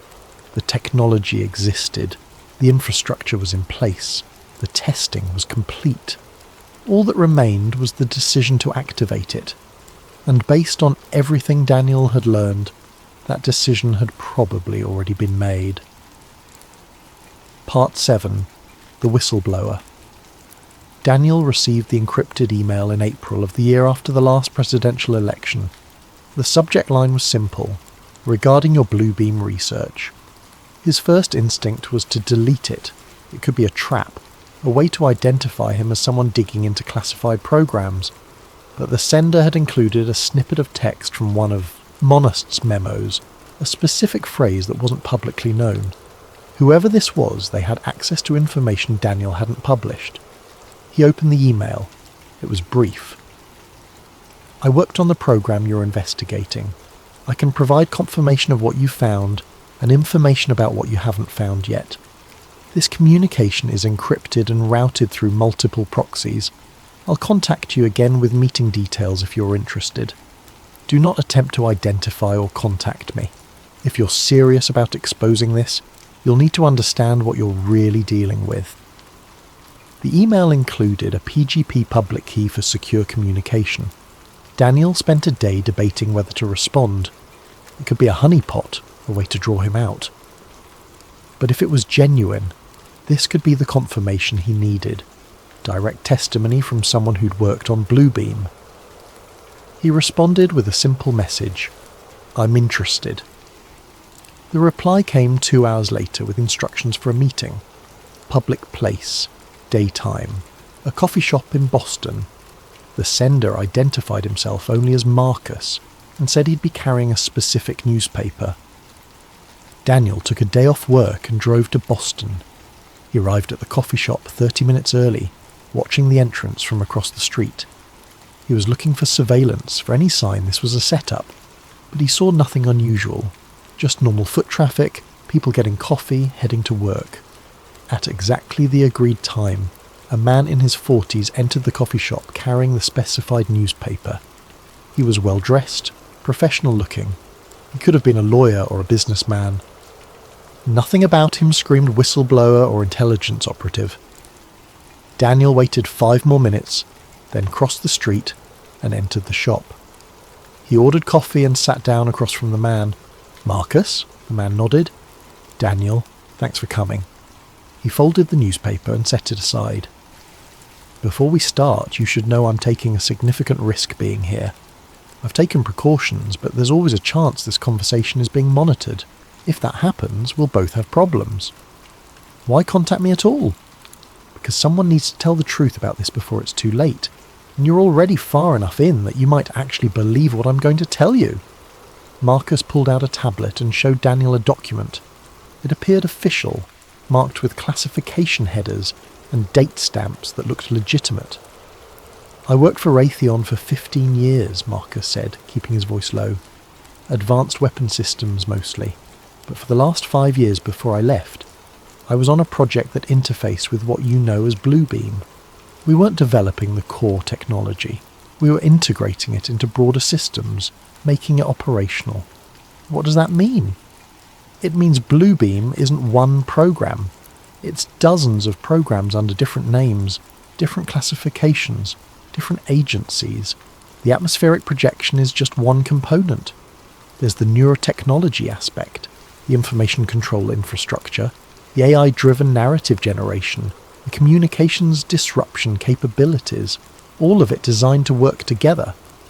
Marcus swiped through several pages on the tablet. Each showed diagrams, technical specifications, organizational charts. Daniel couldn't verify if they were real. but they looked convincing. The program has 4 stages, Marcus continued. Monast was right about that, though his understanding of the details was incomplete. Let me walk you through what's actually been happening. He pulled up a timeline document. Phase 1 was information destabilization. That ran from roughly the year Facebook launched through the year of the Sandy Hook shooting. The goal was to fragment consensus reality, make it so nobody could agree on basic facts anymore. We didn't create that problem entirely. The internet and social media did most of the work, but we amplified it. We studied it. We learned how to exploit it. How? Multiple methods. Funding research into psychological vulnerabilities in online platforms, developing algorithms that promoted divisive content, creating sophisticated bot networks to amplify certain narratives and suppress others, working with tech companies under the guise of national security to build backdoors and manipulation capabilities into social platforms. Marcus showed Daniel documents that appeared to be contracts between defense contractors and major tech companies. Daniel couldn't verify them on the spot, but the legal language looked authentic. The idea was simple, Marcus said. If people can't agree on what's real, if every fact is disputed, if trust in institutions and experts collapses, then you can introduce new information and large portions of the population will accept it without verification. You can also deny obvious realities and have people believe the denial. Consensus reality becomes negotiable. Phase 2 was atmospheric projection testing. That was roughly the year of the BP oil spill through the year Trump was elected. That's when they refined the holographic technology and tested it globally. You've already found evidence of this. Phoenix, Norway, Shanghai, dozens of smaller incidents.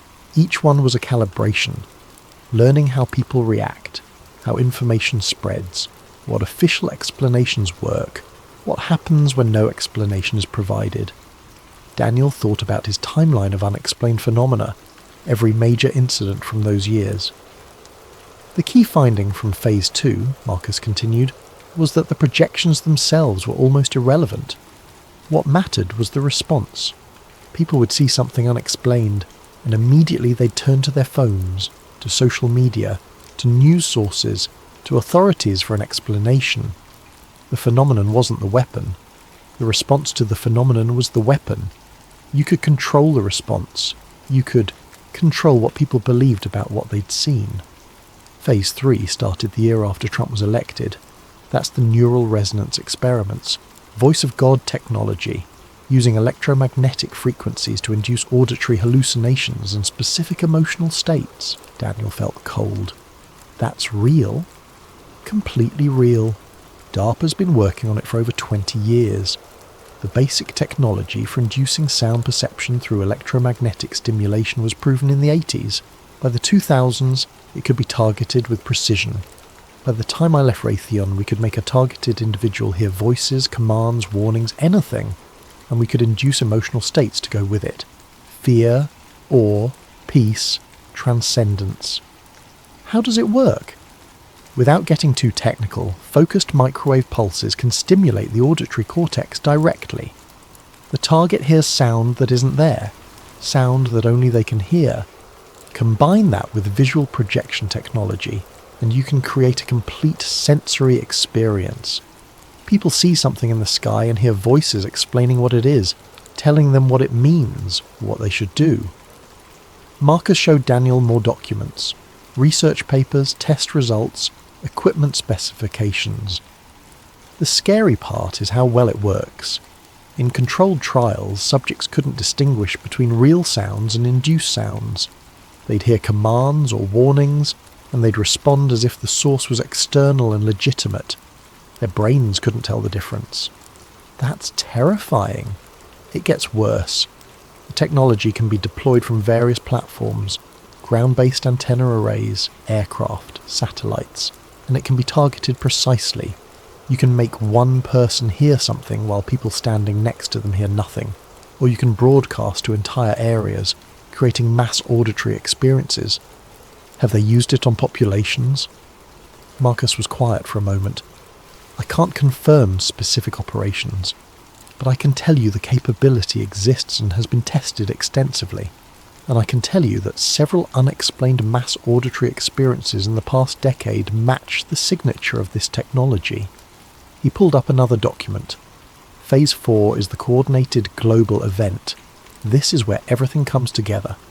The atmospheric projection, the neural resonance, the information control, all of it activated simultaneously in a planned operation. What kind of operation? That's the question I can't fully answer because I was never read into the complete operational plans. But I can tell you what the infrastructure supports. Simultaneous visual phenomena across multiple locations globally. Coordinated auditory messaging. Complete information blackout or manipulation across digital platforms. AI-generated content flooding social media with specific narratives. Official explanations prepared and deployed within minutes. For what purpose? That depends on the goal. It could be used to fake an alien contact event, create a global religious experience, stage a disaster that never happened, make people believe something catastrophic is coming that requires immediate unified action. The technology is versatile. The specific application would depend on political objectives. Daniel felt like the room was spinning. When? That's what nobody outside the innermost circle knows.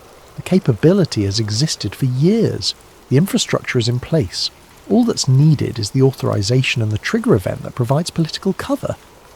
Marcus slid a document across the table. This is from the year after the pandemic. It shows the creation of the All-Domain Anomaly Resolution Office. You've probably heard of it. Daniel had. It was the Pentagon's official UFO investigation office, announced publicly in the year after COVID became endemic. The office was tasked with investigating unexplained aerial phenomena, collecting reports, analysing data. Why would they create a public office to investigate phenomena they're creating? Because you need to control the narrative, Marcus said. When Phase 4 activates, when people see things they can't explain, there needs to be an official body investigating it. It legitimizes the phenomena, makes people think the government is trying to understand it, when really they're managing how people interpret it. The office provides credible cover for the operation. This is insane. This is the world we live in, Marcus said quietly. The technology exists, the capability is real, and the people who control it have no qualms about using it if they believe it serves their interests. Why are you telling me this? Because I thought I was building defensive systems. I thought we were protecting the country. But over the years, I started seeing how the technology was actually being planned for use, and I realised I'd helped build something monstrous, something that could be used to control entire populations, to manufacture consensus reality, to eliminate the possibility of independent thought. Marcus leaned forward. I left Raytheon 2 years ago. I've been watching since then, seeing the pieces move into place, and I believe we're close to activation. I don't know when, but all the indicators suggest it's coming soon. What indicators? Increased activity in the command structures, budget movements, personnel transfers, satellite repositioning, all subtle, all deniable, but all consistent with preparation for a major operation. They talked for another hour. Marcus provided Daniel with copies of documents, though he warned that they wouldn't be verifiable through normal channels. He gave Daniel contact information for 2 other former contractors who might be willing to talk, and he gave Daniel advice. If you're going to publish this, do it comprehensively. Document everything. Make copies and distribute them widely. Don't rely on a single platform or outlet, because they will try to suppress it. They'll use the same tools they've developed for information control. Your posts will be flagged as disinformation. Your accounts will be suspended. Mainstream outlets won't cover it. You'll be labelled a conspiracy theorist. Then what's the point? The point is creating a record. When Phase 4 happens, when people see things they can't explain, some of them will remember that someone warned them. Some of them will question the official explanations, and that questioning might be enough to prevent total narrative control. Marcus stood to leave. One more thing. You asked earlier why I'm telling you this. There's another reason. I'm not the only person with this information. There are others like me, people who worked on these systems and then realised what they were really for. We've been talking, coordinating, we want to get the information out before it's too late. How many others? Enough. Some are waiting to go public until the time is right. Some have already tried and been silenced, but there are enough of us that the information will keep leaking. They can't stop all of us. He left the coffee shop without looking back. Daniel sat alone, staring at the documents on the tablet Marcus had left with him. He spent the next week verifying everything he could. Marcus's background checked out. He had worked for Raytheon. His security clearances were a matter of public record. His expertise in the areas he'd discussed was documented. The other contacts Marcus provided both agreed to talk, though they were even more cautious than Marcus had been. Both confirmed the basic outline of what Marcus had described. Both provided additional details about specific aspects of the program. Daniel compiled everything into a comprehensive report. Thousands of words, hundreds of sources, documents, interviews, technical analysis, historical timeline. He built the most complete picture of Project Bluebeam that had ever been assembled. Then he prepared to publish. Part 8. The Event. Daniel published his article on a Saturday morning in July of the year after the pandemic restrictions eased. He'd chosen multiple platforms simultaneously: independent news sites, document sharing platforms, social media, his own blog. He'd even printed physical copies and mailed them to journalists and researchers he trusted. The article was comprehensive, over 15,000 words detailing the entire history of Project Bluebeam, from its origins in the 60s through the present day. He included documents, interviews, technical analysis. He cited every source, verified every claim he could verify, and clearly marked speculation. He called it Project Bluebeam, the documented history of atmospheric projection and perception management operations. For the first few hours, nothing happened. The article was posted, a few dozen people read it, a few shared it. Normal traffic for this kind of investigative piece. Then, around noon, things started changing. Posts linking to the article were being flagged on major social media platforms, not removed but labelled as disputed or potentially misleading.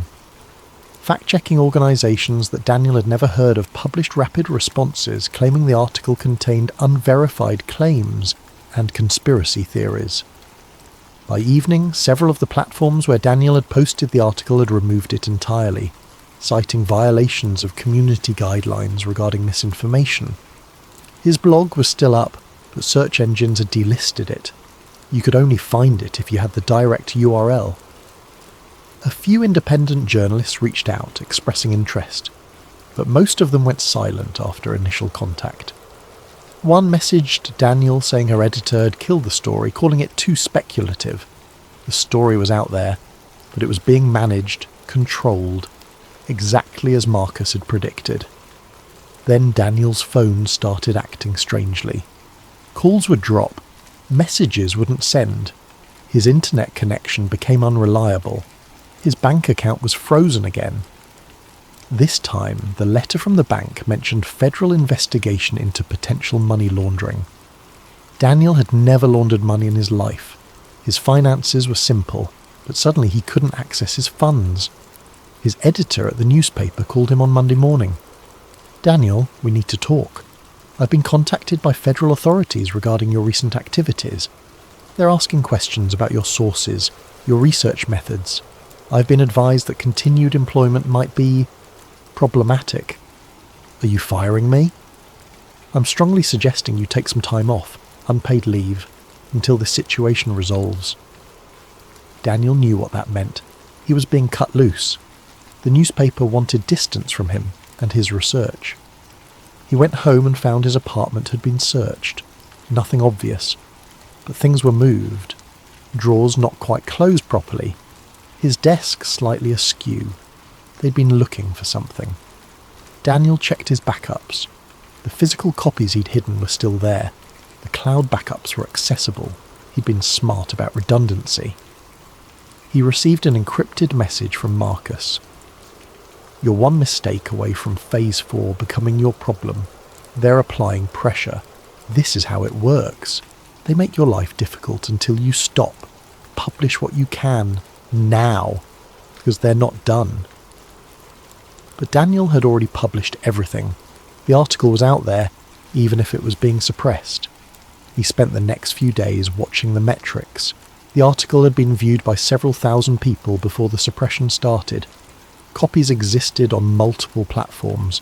It couldn't be completely erased. But it also wasn't breaking through to mainstream attention. It was being successfully relegated to the conspiracy theory corner of the internet, where it would be dismissed by anyone who mattered. Daniel felt a mix of frustration and resignation. He'd done everything right. He'd verified his sources, documented his claims, published comprehensively, and it hadn't mattered. The system was designed to marginalise exactly this kind of information. Then, late on a Tuesday evening, Daniel was watching the news when the broadcast cut to breaking coverage. Reports of a massive unidentified object in the sky over Las Vegas. Multiple witnesses. Videos being posted to social media. The object was described as a glowing oval, silent, hovering over the city for several minutes before vanishing. Daniel's heart rate spiked. He pulled up every video he could find. The object was clear in dozens of independent recordings. A massive oval of light, perfectly defined, hovering silently over the Las Vegas Strip. He grabbed Monast's digitized VHS tape and pulled up the Phase 3 footage. He scrolled to the section showing test projections from 27 years ago. There it was, the exact same configuration, the exact same glowing oval. This wasn't a UFO. It was a test pattern, and someone had just run it again over a major American city. The news coverage was immediate and extensive. Witnesses were interviewed. Aviation experts were consulted. Government officials were asked for comment. Then, within 72 hours, the coverage stopped. The story disappeared from major news outlets. The videos were still online, but they weren't being promoted by algorithms anymore. The narrative had moved on to other things. Daniel tried to publish a follow-up article connecting the Las Vegas object to his Bluebeam research. Every platform he tried either rejected it immediately or removed it within hours. He tried calling journalists. Most didn't return his calls. The few who did said they couldn't cover it. The story was too controversial, or not credible enough. His bank account remained frozen. He received a notice about an IRS audit. His landlord informed him that there had been complaints about noise from his apartment and suggested he might want to find alternative housing. The pressure was increasing. They wanted him to stop. Then his editor called again. "Daniel, I'm resigning from the paper. I've been told that if I continue in my position, the paper will lose certain advertising contracts and face regulatory scrutiny. I'm being pushed out because of your investigation." "I'm sorry." "Don't be. I believe you found something real. But I have a family. I can't afford to fight this fight. You need to be careful. These people play for keeps." The editor resigned the next day. Daniel was officially let go from the newspaper shortly after, with a vague explanation about restructuring.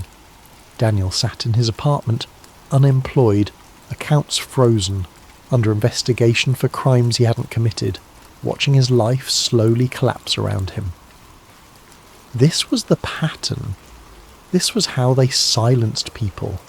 Not dramatic assassinations, but slow, methodical destruction of credibility and livelihood.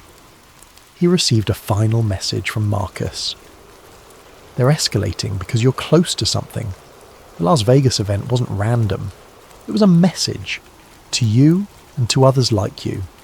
They're telling us they can activate the technology whenever they want, and there's nothing we can do to stop them. Be safe, and understand that if Phase 4 happens, you'll be blamed for spreading misinformation that contributed to panic. They've already set up that narrative." Daniel understood. If a major event occurred, his articles would be used as evidence of dangerous conspiracy theories that had primed people to panic. He would become the scapegoat. He couldn't win. The system was designed to prevent exactly the kind of exposure he had attempted. But at least the information was out there. At least some people knew the truth. And when Phase 4 happened, maybe some of them would remember. Part 9. The Activation. Daniel was in his apartment when it happened. Late evening, 3 weeks after the Las Vegas sighting. He was watching the news almost obsessively now, monitoring for any unusual reports, any sign that the program was moving forward. The broadcast cut to breaking coverage without warning. A massive halo-shaped light had appeared in the sky over Santiago, Chile. The footage was stunning, shot from multiple angles by witnesses across the city. A perfect ring of light, hovering in the clouds, spreading slowly across the horizon. The ring was easily a kilometre in diameter, glowing with a blue-white radiance that illuminated the night sky. Witnesses described it as silent, unmoving, impossible. Daniel's hands shook as he opened Monist's files on his laptop. He found the image he was looking for in the final pages. A hand-drawn diagram labelled Phase 4 Configuration Alpha. It was identical, the exact same shape, the exact same pattern, down to the specific ratio of inner diameter to outer diameter. This was it. Phase 4 had begun. His laptop chimed, a notification, but he hadn't opened any applications. He looked at the screen. A text document had opened on its own, a simple .xt file. A single line of text appeared, typed by someone who wasn't him. Phase 4, activation confirmed. Outside his window he heard sirens, distant at first, then growing louder. Emergency vehicles racing through the streets of Montreal. The news broadcast showed more footage from Santiago. The halo was growing, spreading across the sky. People were flooding into the streets, pointing up, filming with their phones. The Chilean government had issued a statement asking for calm while they investigated the phenomenon. Then the reporter mentioned that similar phenomena were being reported in other cities: Tokyo, London, Sydney, Mumbai. The halo was appearing globally, simultaneously. Daniel watched in horror as the screen split to show live footage from multiple locations. Every major city on multiple continents. The same. Perfect halo in the sky, glowing, spreading, impossible to explain through conventional means. The sky was lighting up. Everywhere. All at once. He grabbed his phone to call Marcus, but there was no signal. Not weak signal. No signal at all. He checked his laptop's internet connection. Nothing. The networks were down, not jammed, not overloaded. Down. As if someone had flipped a switch. Daniel went to his window. The Montreal sky was still dark, still normal, but he could see people on the street looking at their phones with confusion, pointing upward, waiting. The TV was still broadcasting somehow. Emergency broadcast systems, probably. Separate infrastructure. On his laptop, another line of text appeared in the document. You are allowed to know because it no longer matters. The substrate has been prepared. Consensus reality is now adjustable. Welcome to Phase 4. Daniel thought about everything he'd learned over the past months. The decades of preparation, the technology, the tests, the slow, methodical conditioning of billions of people to distrust their own perception, to turn to authorities for interpretation of reality, to accept impossibilities as long as an official explanation was provided. They'd built the infrastructure. They'd tested the systems. They'd fragmented truth itself so thoroughly that people no longer had a stable foundation for understanding reality. And now they were ready to show everyone what they could do. The broadcast showed more cities: Berlin, Cairo, Mexico City, Johannesburg. The halo had appeared everywhere, perfectly synchronized. Then the halos began to change. In Santiago, the ring of light started rotating slowly and symbols appeared within it. Geometric patterns that seemed to shift and flow. On his laptop, another message appeared. Phase 4.2 Symbolic Integration. Daniel watched as different symbols appeared in different locations. In cities with predominantly Christian populations, the symbols resembled religious iconography. Crosses, angels, sacred geometry. In Muslim regions, different symbols. In Hindu areas, different again. The patterns were being customized by location, by culture, by religion. Then Daniel heard something, a sound. No, not a sound. A voice. Calm, authoritative, speaking directly into his mind. Do not be afraid. What you are witnessing is the next phase of human consciousness. Remain calm. Await further instructions.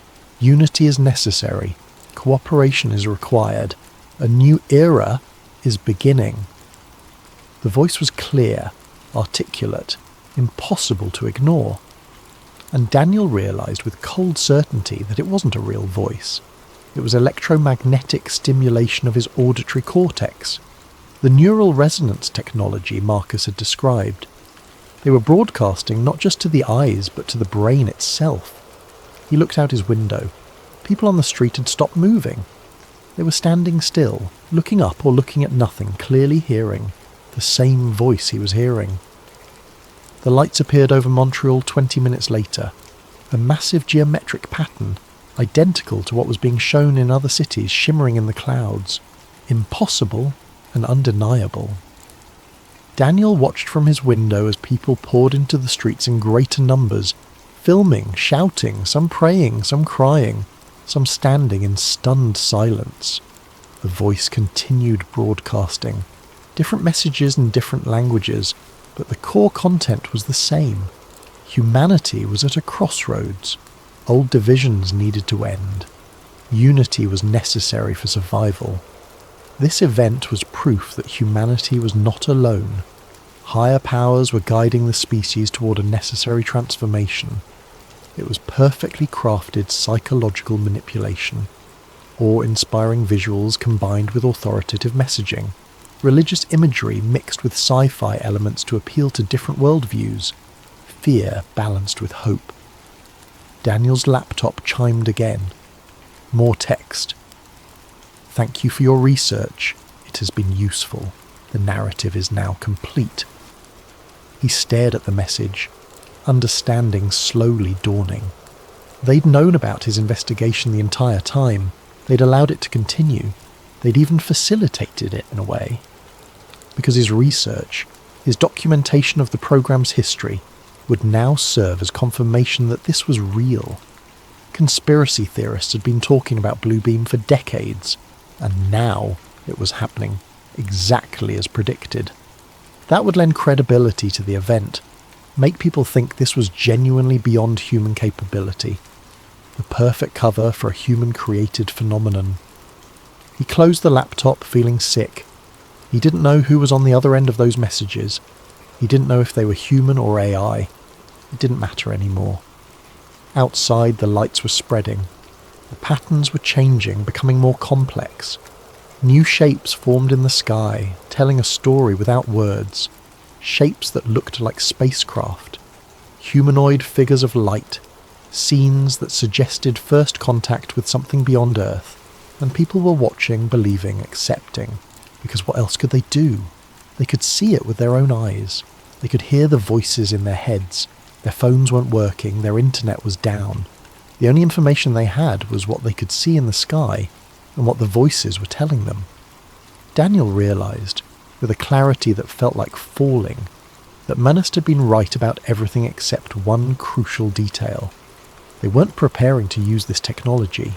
They already were. They had been for years. Every unexplained phenomenon, every mass sighting, every moment of collective confusion had been a brick in the foundation. Phase 4 wasn't the beginning of the operation. It was the reveal. The moment they stopped hiding. The moment they showed humanity what they'd built while everyone was busy arguing about whether any of it was real.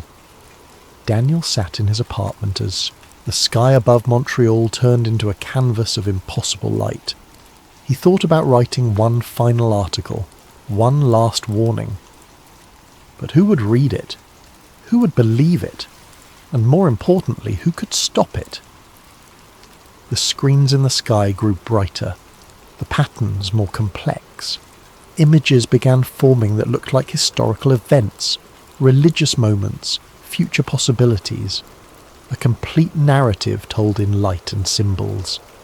And somewhere, in a facility whose name he'd never learn, people were adjusting the broadcast, monitoring the global response, preparing the next phase of programming. Reality, Daniel understood, was no longer a fixed thing. It was a signal, and someone else was choosing the channel. The voice in his head continued speaking, calm and authoritative. Prepare for integration. The old world is ending. The new world requires your cooperation. Resistance is unnecessary. Understanding will follow acceptance. Daniel looked at the people in the streets below. Some were still filming. Some had stopped, just staring. Some were kneeling, praying to the lights in the sky. They were all processing the same information, experiencing the same phenomenon. But they were interpreting it differently based on their individual beliefs, backgrounds, expectations. That was the genius of the system. It didn't force a single narrative. It provided a framework that people could fill with their own meaning, while gently guiding them toward desired conclusions. Some would see aliens, some would see angels, some would see advanced future humans. But all of them would agree that something had changed, that humanity had reached a turning point, that the old ways of thinking no longer applied. And from that shared foundation, new social structures could be built. New forms of governance could be justified. New levels of control could be implemented, all while people believed they were witnessing something transcendent.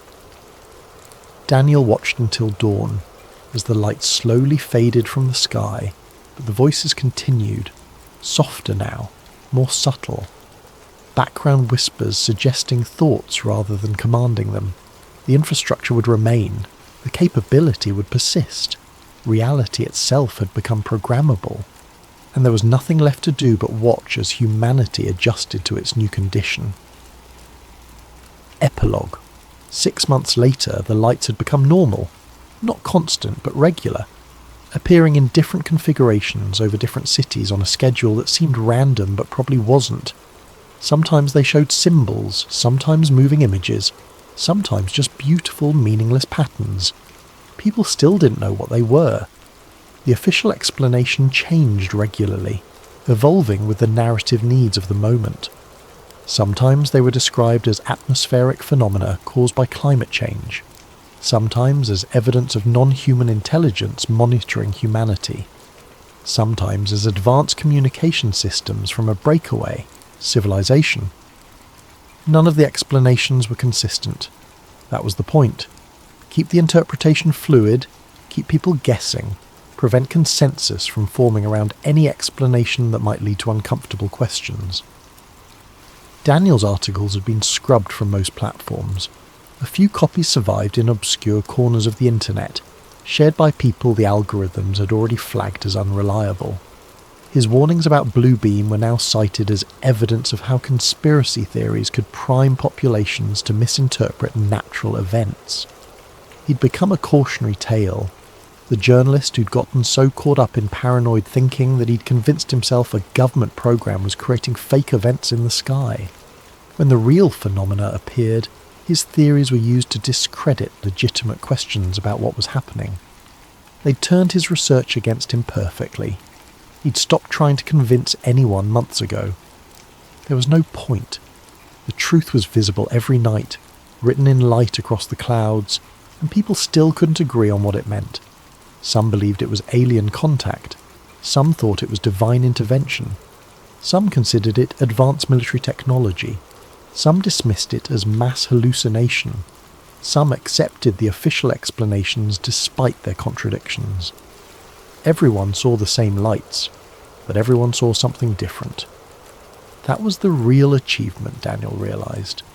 Not the technology itself, but the world they'd built where the technology didn't even need to be hidden anymore. They could project images in the sky, broadcast voices into people's heads, manipulate digital information in real time, and it didn't matter. because reality had become so fragmented, so subjective, that objective truth was no longer possible. Monast had been right, but he'd been early. He'd warned about a future that hadn't arrived yet, and so he'd been dismissed, discredited, silenced.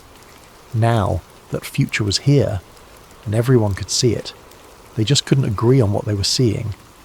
Daniel watched the lights from his window on a cold November evening. Tonight they formed words, messages in geometric script, hovering over every major city simultaneously. He couldn't read them. Nobody could. But everyone was filming them, sharing them, arguing about what they meant. Researchers claim they were mathematical proofs. Theologians saw sacred texts. Scientists proposed they were communication from an advanced species. Government officials suggested they were warnings about environmental collapse. The messages could mean anything. That was the beauty of the system. Ambiguous symbols that people could project their own meanings onto, while subtle electromagnetic manipulation guided their emotional responses and interpretations. Daniel had given up trying to expose it. His bank accounts were still frozen. His employment prospects were non-existent. His reputation was destroyed. He lived on savings he'd managed to withdraw before the freeze, in a cheap apartment far from the centre of the city, watching the world transform around him. Sometimes he got messages from Marcus or the other whistleblowers. They were all experiencing similar pressure. Some had lost jobs. Some had been audited by tax authorities. Some had faced harassment or threats. All of them had been effectively silenced. The information they'd tried to share was out there, but it had been successfully marginalised, relegated to conspiracy theory status, dismissed by anyone who mattered, and the lights continued to appear. Daniel thought about Monast often, about a man who discovered the truth 25 years too early and paid for it with his life, about how the evidence Monast had gathered had sat in a box for 2 decades, waiting for someone to find it, about how that evidence had been allowed to survive because by the time anyone found it, the program would be too far along to stop. He'd been set up from the beginning. The box, the documents, the whistleblowers, all of it designed to create a documented history of the program that would surface at exactly the right moment. Too late to prevent anything, but early enough to establish a narrative foundation. Daniel was part of the program now. His research had become part of the story they were telling. Evidence that this had been planned, that it was real, that it was beyond human capability to fake. He stood at his window, watching the lights form their incomprehensible messages. Below, people gathered in the streets as they did every night now, watching the sky, waiting to be told what to think. And somewhere, someone was smiling, because the message didn't matter. The fact that people were looking up, waiting to be told what to believe, what to feel, what to fear, that was the message. The sky had become a screen, and humanity had become the audience. Project Bluebeam wasn't a conspiracy theory anymore. It was simply how the world worked now. The infrastructure was in place. The technology was operational. The population was conditioned. Reality itself had become a broadcast, and someone else controlled the signal. Daniel closed his eyes and listened to the whispers that never quite stopped anymore. The voices that weren't voices. The suggestions that felt like thoughts. The gentle pressure on his consciousness that shaped his perceptions without him quite realising it. He wondered how many people could still tell the difference between their own thoughts and the thoughts being broadcast into their minds. He wondered if he could still tell the difference. He wondered if it mattered. Outside, the lights grew brighter. Inside, the whispers grew louder. And Daniel understood, finally, that there was no exposing this. No stopping it. No returning to how things were before. The transformation was complete. Humanity had entered a new era, and there was nothing left to do but watch and listen and accept. Because resistance, the voices whispered, was unnecessary. Understanding would follow acceptance. The old world was ending, the new world had already begun. And in his small apartment, Watching lights dance across the Montreal sky, Daniel Rousseau became one more person who knew the truth and could do nothing with it. One more warning that nobody would hear. One more voice drowned out by the broadcast. The lights continued their performance. The whispers continued their programming. And the world continued its transformation into something new, something controlled, something designed, something that looked like reality, but was really just another channel on the screen, and everyone was watching. Final transmission. 1 year after the activation, Daniel sat in a cafe in a city he'd moved to after Montreal became unbearable. He'd stopped running from the surveillance, stopped trying to hide. There was no point anymore. The lights had become infrastructure, as normal as streetlights or cell towers.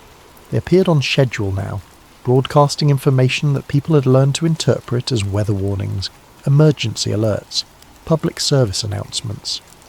The voices in people's heads were subtle enough that most had convinced themselves they were their own thoughts. The global government Monast had warned about hadn't emerged in the dramatic way the old conspiracy theories predicted. There was no single world leader, no obvious totalitarian regime. Instead, there was simply coordination, international bodies that made binding decisions, economic systems that operated above national sovereignty, information networks that transcended borders, and above it all, the sky itself, broadcasting consensus reality every night. Daniel had written one final document, not an article, not an exposé, just a record. A complete timeline of everything he'd learned, everything he'd experienced, everything he'd witnessed. He'd encrypted it and hidden copies in places that might survive whatever came next. Not because he thought it would change anything, but because some part of him still believed that documentation mattered. That truth, even buried truth, had value. He titled it simply, The Blue Beam File, How They Made the Sky a Weapon. In it, he'd included everything. Monast's original documents, the interviews, the technical specifications, the timeline of tests, the activation sequence, and his own analysis of what it all meant. The conclusion was simple. Project Bluebeam wasn't about staging a fake alien invasion or religious event as Monast had initially believed. It was about something more fundamental. It was about proving that reality itself could be controlled. That with the right technology, the right infrastructure, the right psychological preparation, you could make entire populations see, hear, and believe anything. The program's success wasn't measured in whether people believed in aliens or angels. It was measured in whether people had learned to accept that their perception of reality could be overridden by authority, that what they saw with their own eyes could be explained away, that their thoughts could be guided, that consensus could be manufactured, and by that measure the program had succeeded beyond its creator's wildest expectations.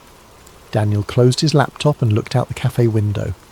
The afternoon sky was clear, but he knew that by evening the patterns would appear. They always did.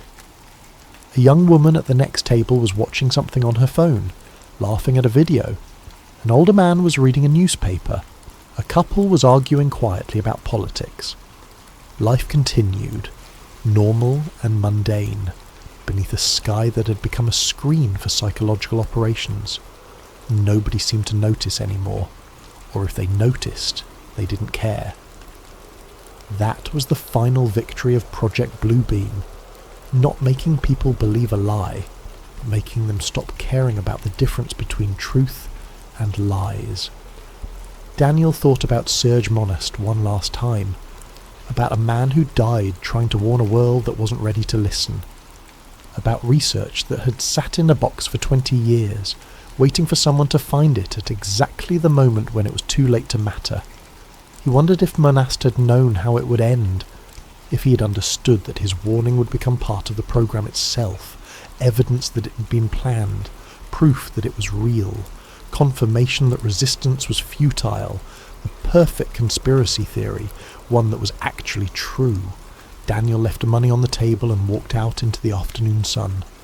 Above him the sky was empty for now, but tonight it would light up again, and people would watch and accept and continue living their lives in a world where reality itself had become negotiable. He walked without destination, thinking about everything that led to this moment. From the locked box in his aunt's storage unit to the global transformation of human consciousness. From classified memos in the 80s to nightly broadcasts in the sky, it had taken 40 years, 4 decades of development, testing, refinement and implementation. But they'd done it. They'd built a system that could control what billions of people perceived as real, and the most terrifying part was how easily people had accepted it. Daniel stopped walking and looked up at the clear blue sky. In a few hours it would fill with light and patterns and messages that would guide how people thought about their world. But for now, just for this moment, it was still just sky. Empty, natural, uncontrolled. He tried to remember what it had been like when the sky was always like this. When you could look up and know that what you saw was real, was natural, was beyond human manipulation. He couldn't quite remember anymore. The new normal had erased the old. That evening Daniel watched the lights appear right on schedule. The patterns were beautiful, he had to admit. Complex geometric formations that shifted and flowed like living things. Most people saw art, some saw messages, a few still saw evidence of something beyond human capability. Daniel saw the truth. He saw the satellites coordinating their transmissions. He saw the ground stations modulating the ionosphere. He saw the electromagnetic broadcasts targeting the auditory cortex. He saw the AI systems monitoring global response and adjusting the programming in real time. He saw the machine, and knowing how it worked didn't make him free from it. He still heard the whispers. He still felt the subtle emotional manipulation. He still found his thoughts being gently guided in directions he hadn't chosen. Knowing the truth didn't stop it from working. That was the final lesson of Project Bluebeam. Understanding the manipulation didn't make you immune to it. The technology was too sophisticated, too pervasive, too integrated into the fabric of modern life. You could know it was happening and still be powerless to resist. Daniel typed one last entry into his encrypted file. To whoever finds this, I don't know how long the system will remain active or what will eventually replace it, but I want you to know that there was a time when the sky was just the sky, when thoughts were your own, when reality was something shared and objective rather than programmed and subjective. We lost that world, not through invasion or disaster, but through technology and psychological manipulation. We lost it so gradually that most people never realized it was gone. Serge Monas tried to warn us in the 90s. I tried to warn people in my own time. Neither of us succeeded. By the time anyone could prove we were right, it was already too late. Maybe that was always the plan. Let the truth leak out. Let people find the evidence. Let them think they're discovering a conspiracy. Because by the time they understand what they're looking at, the infrastructure is already in place and the transformation is complete. The greatest trick they pulled wasn't making people believe a lie. It was making people stop trusting their ability to distinguish truth from lies. I don't know if this knowledge will help you, but I wanted someone to know that we didn't accept this blindly. Some of us saw it happening. Some of us tried to stop it. We just couldn't compete with people who controlled the sky itself. Stay human. Remember what real looks like, and never stop questioning what you're told to believe. Daniel Rousseau. Year 2 of the New Sky. He encrypted the file one final time and uploaded it to multiple hidden servers. Then he deleted it from his local machine. His work was done. The sky above him pulsed with coordinated light, telling stories in a language everyone could see but nobody could read. The whispers in his head suggested calm, acceptance, unity. Daniel closed his eyes and tried to remember silence. Real silence, the kind that existed before the broadcast began. He couldn't find it anymore. The world had changed. Humanity had changed. Reality itself had changed. Project Bluebeam had achieved its goal, not a fake alien invasion, not a staged religious event, but something more profound and more permanent, the complete and total transformation of human perception, the conversion of the sky itself into a tool of control, the end of objective reality and the beginning of managed consciousness. And there was nothing left to do but live in this new world, to watch the lights, to hear the whispers, to accept that the sky was no longer a natural phenomenon but a broadcast system. Daniel opened his eyes and looked up one last time. The patterns were beautiful, hypnotic, impossible, and completely, terrifyingly real. He turned and walked home, leaving the crowds of people staring upward, waiting to be told what to think. The transformation was complete. The program had succeeded. The sky belonged to them now, and so did we.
A massive thank you to Vortex9119 for this incredible video suggestion.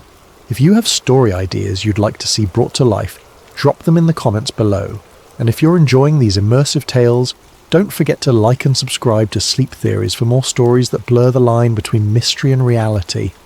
What if I told you that buried beneath a 1,000-year-old chapel in Ethiopia lies something so powerful that governments have spent decades ensuring you never learn about it?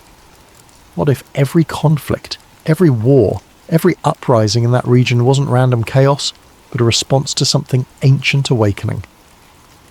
My name is Alex Morrison, and 3 months ago, I was just another satellite imaging technician, analysing ground-penetrating radar for a living.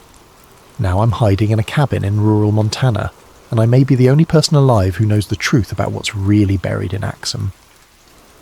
The coffee had gone cold hours ago, but I kept sipping it anyway. That's what you do when you're 3 weeks behind on satellite analysis reports, and your supervisor keeps sending those passive-aggressive emails with red exclamation points.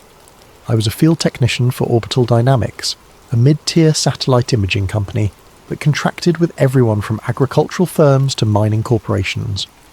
My job was simple: analyse ground-penetrating radar scans, identify subsurface anomalies and file reports. Nothing glamorous, nothing dangerous, just data. The Horn of Africa cluster had been sitting on my desk for 2 days. Standard geological survey for a potential infrastructure project in Ethiopia. Roads, power lines, the usual development stuff that required knowing what lay beneath the surface. I'd already processed 47 grids of unremarkable sediment layers and bedrock formations when I opened grid 48. The image loaded pixel by pixel, revealing the familiar topography of northern Ethiopia. Rolling hills, scattered vegetation, and the ancient town of Axum with its towering obelisks and stone churches. But there, beneath the church of Our Lady Mary of Zion, was something that made my breath catch in my throat. A perfect geometric void. Not a cave, not a natural formation. The radar signature showed clean, straight edges forming a rectangular shape, approximately 4 feet long, 2.5 feet wide, and 2.5 feet deep. The dimensions were so precise they could have been cut with industrial equipment, yet the surrounding rock layers indicated this void had existed for centuries, possibly millennia. I pulled up the analysis protocols on my second monitor. Standard procedure for unexplained anomalies was clear.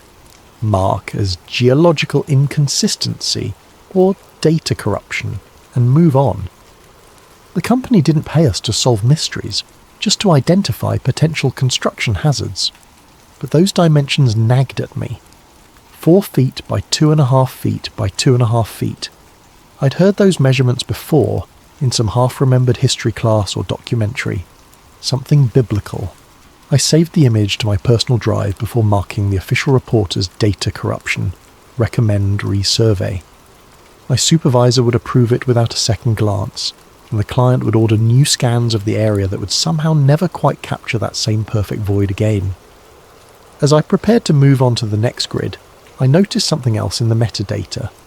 The thermal overlay showed heat signatures throughout the scan area, solar absorption on the surface, geothermal activity deeper down, all normal patterns, except for the void.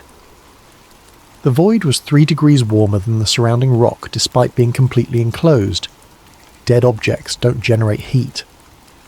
I stared at the screen until my eyes burned, but no amount of analysis could explain what I was looking at.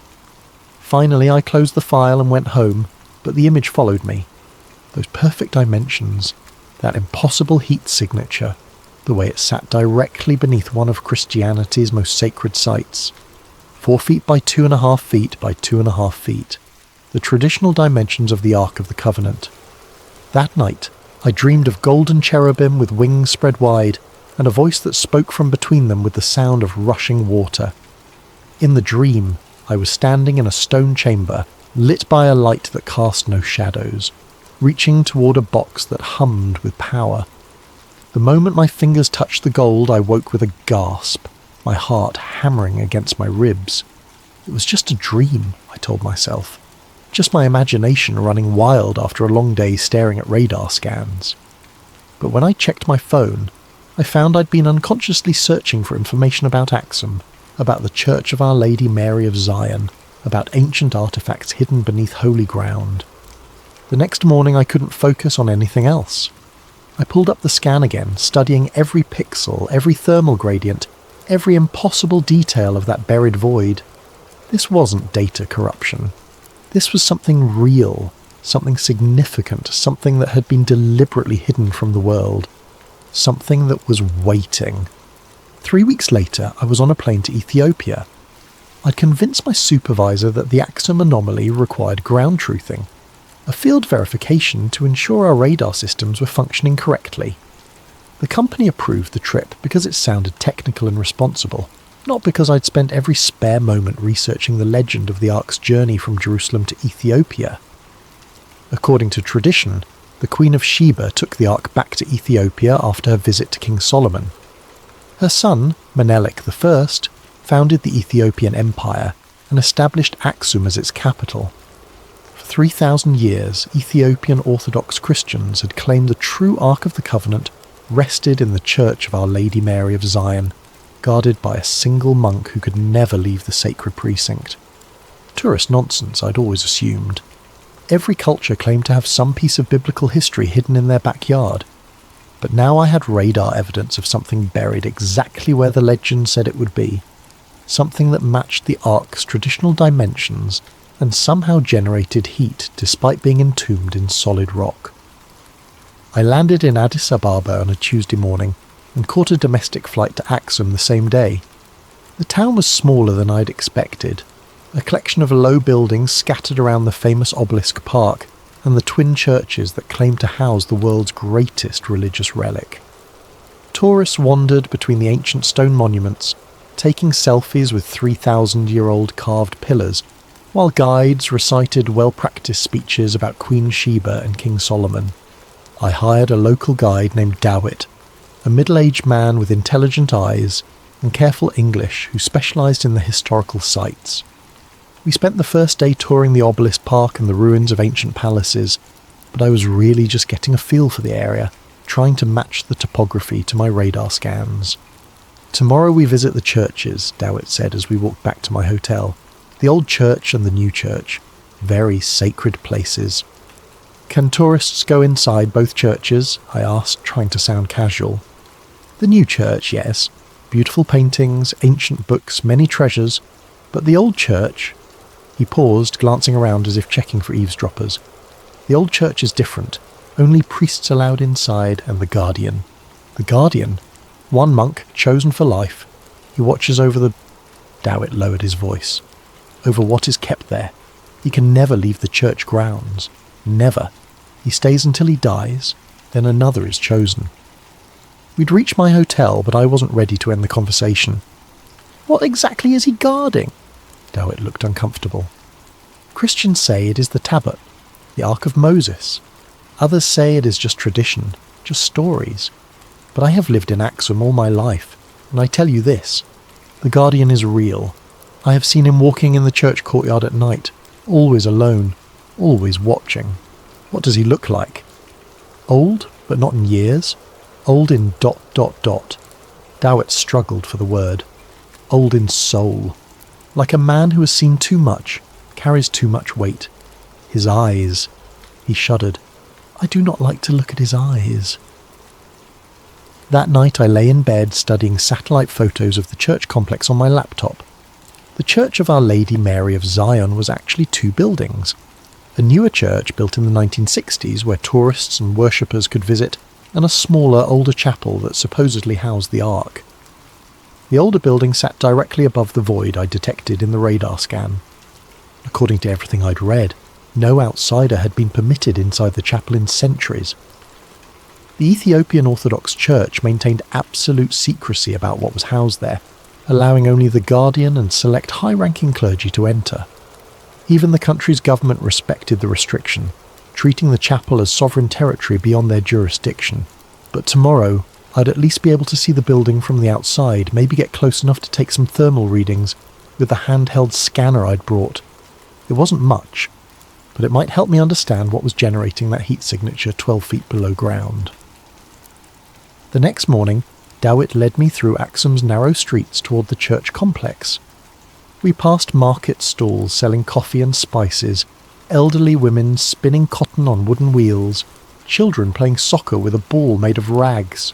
Normal life in a normal town that happened to claim possession of humanity's most powerful religious artifact. The Church of Our Lady Mary of Zion compound was surrounded by a high stone wall with an ornate gate. Beyond the entrance I could see the modern church with its painted dome and arched windows, and behind that, partially hidden by trees, the smaller chapel that supposedly housed the Ark. We can tour the new church, Dawit explained as we approached the gate. Beautiful interior, many ancient paintings and manuscripts, but the chapel behind it. He pointed to the smaller building. That is forbidden. We passed through the gate into a courtyard filled with pilgrims and tourists. The modern church was indeed impressive, with colourful frescoes covering every wall and elaborate religious artefacts displayed in glass cases. But I found myself constantly glancing toward the windows that faced the restricted chapel, trying to catch a glimpse of the building that sat above my mysterious void. After an hour of dutifully admiring religious art, I excused myself to use the restroom. then slipped outside into the courtyard. The restricted chapel was maybe 50 yards away, separated from the public area by a low fence and some carefully placed shrubs. I walked casually in that direction, pulling out my phone as if taking pictures of the church architecture. The chapel was older than the main building, constructed from rough stone blocks that had been weathered smooth by centuries of highland rain. Small, narrow windows pierced the walls at regular intervals, but they were too high and too dark to see inside. The building's footprint was roughly 30 feet by 40 feet, large enough to house a small congregation, or to contain something that required a significant amount of protective space. As I was trying to estimate the building's exact position relative to my radar scan, a figure appeared in one of the windows. The Guardian. Even from 50 yards away I could see that Dowett hadn't exaggerated. The man's face was gaunt to the point of being skeletal, his skin pale as parchment despite Ethiopia's intense sun. But it was his eyes that made my breath catch, dark, hollow, ancient in a way that had nothing to do with age, eyes that had seen something no human should see, carried some weight that was slowly crushing the life out of him. For a long moment we stared at each other across the courtyard. Then the Guardian raised one thin hand and made a clear gesture. Go away. Not a casual dismissal, but an urgent warning, the kind of motion you'd make to stop someone from stepping into traffic. As I watched, his lips moved, forming words I couldn't hear but somehow understood. You don't want what's inside. Then he disappeared from the window, leaving me standing in the courtyard with my heart hammering and my thermal scanner forgotten in my pocket. The Guardian hadn't just been warning me away from the chapel. He'd been warning me away from whatever was buried beneath it, whatever was generating that impossible heat signature 12 feet underground. Whatever had been slowly killing him with its proximity for however many years he'd been trapped in that building. I found Dowett waiting by the main church entrance, looking concerned. You saw him, he said. It wasn't a question. Yeah. Then you understand why I do not like to look at his eyes. Come, we should go. There are other sights to see, happier places. But as we left the church compound, I couldn't stop thinking about that desperate gesture, that silent warning. The Guardian knew something was down there, something that had been affecting him for years, possibly decades, something that pulsed with heat and waited in the darkness beneath ancient stone. That night I called my supervisor and extended my stay in Ethiopia by a week. Back in my hotel room, I spread out printed satellite photos across the bed and fired up my laptop. The thermal scanner I'd brought was designed for surface readings, useless for penetrating 12 feet of stone and earth, but I had access to something better. Orbital Dynamics' complete archive of satellite data for the region. If the object beneath the chapel was generating heat, that heat had to go somewhere. And if I was right about what was down there, the heat generation might not be constant. I started with our company's historical scans of Axum, going back 15 years to when we first began regular coverage of the Horn of Africa. The early images showed the same thermal patterns I'd seen in the recent scan. Solar absorption, geothermal activity, normal ground temperatures, but the void beneath the chapel was already 3 degrees warmer than its surroundings, even in the oldest images. 15 years of continuous heat generation. Whatever was down there wasn't running on batteries. I pulled up the metadata for each scan, looking for variations in the thermal signature over time. For the first few years, the readings were remarkably consistent. 3 degrees above ambient, no significant fluctuation. Then, starting in 2010, the pattern began to change. Small spikes at first, maybe half a degree increases that lasted for a few days before returning to baseline. But as I worked forward through the data, the spikes became more frequent and more intense. By 2018, I was seeing heat surges of 6 to 8 degrees above normal, sometimes lasting for weeks. The most recent scan, the one that had started this whole investigation, showed the highest readings yet. Nearly 12 degrees above the surrounding rock temperature, sustained over the 3-day period when the satellite had passed over the region. I sat back, staring at the data visualization on my screen. The heat signature wasn't just evidence that something was buried beneath the chapel. It was evidence that something was becoming more active, more powerful, more awake. But what could cause those kinds of fluctuations? I needed to correlate the thermal spikes with external events, see if there was a pattern I was missing.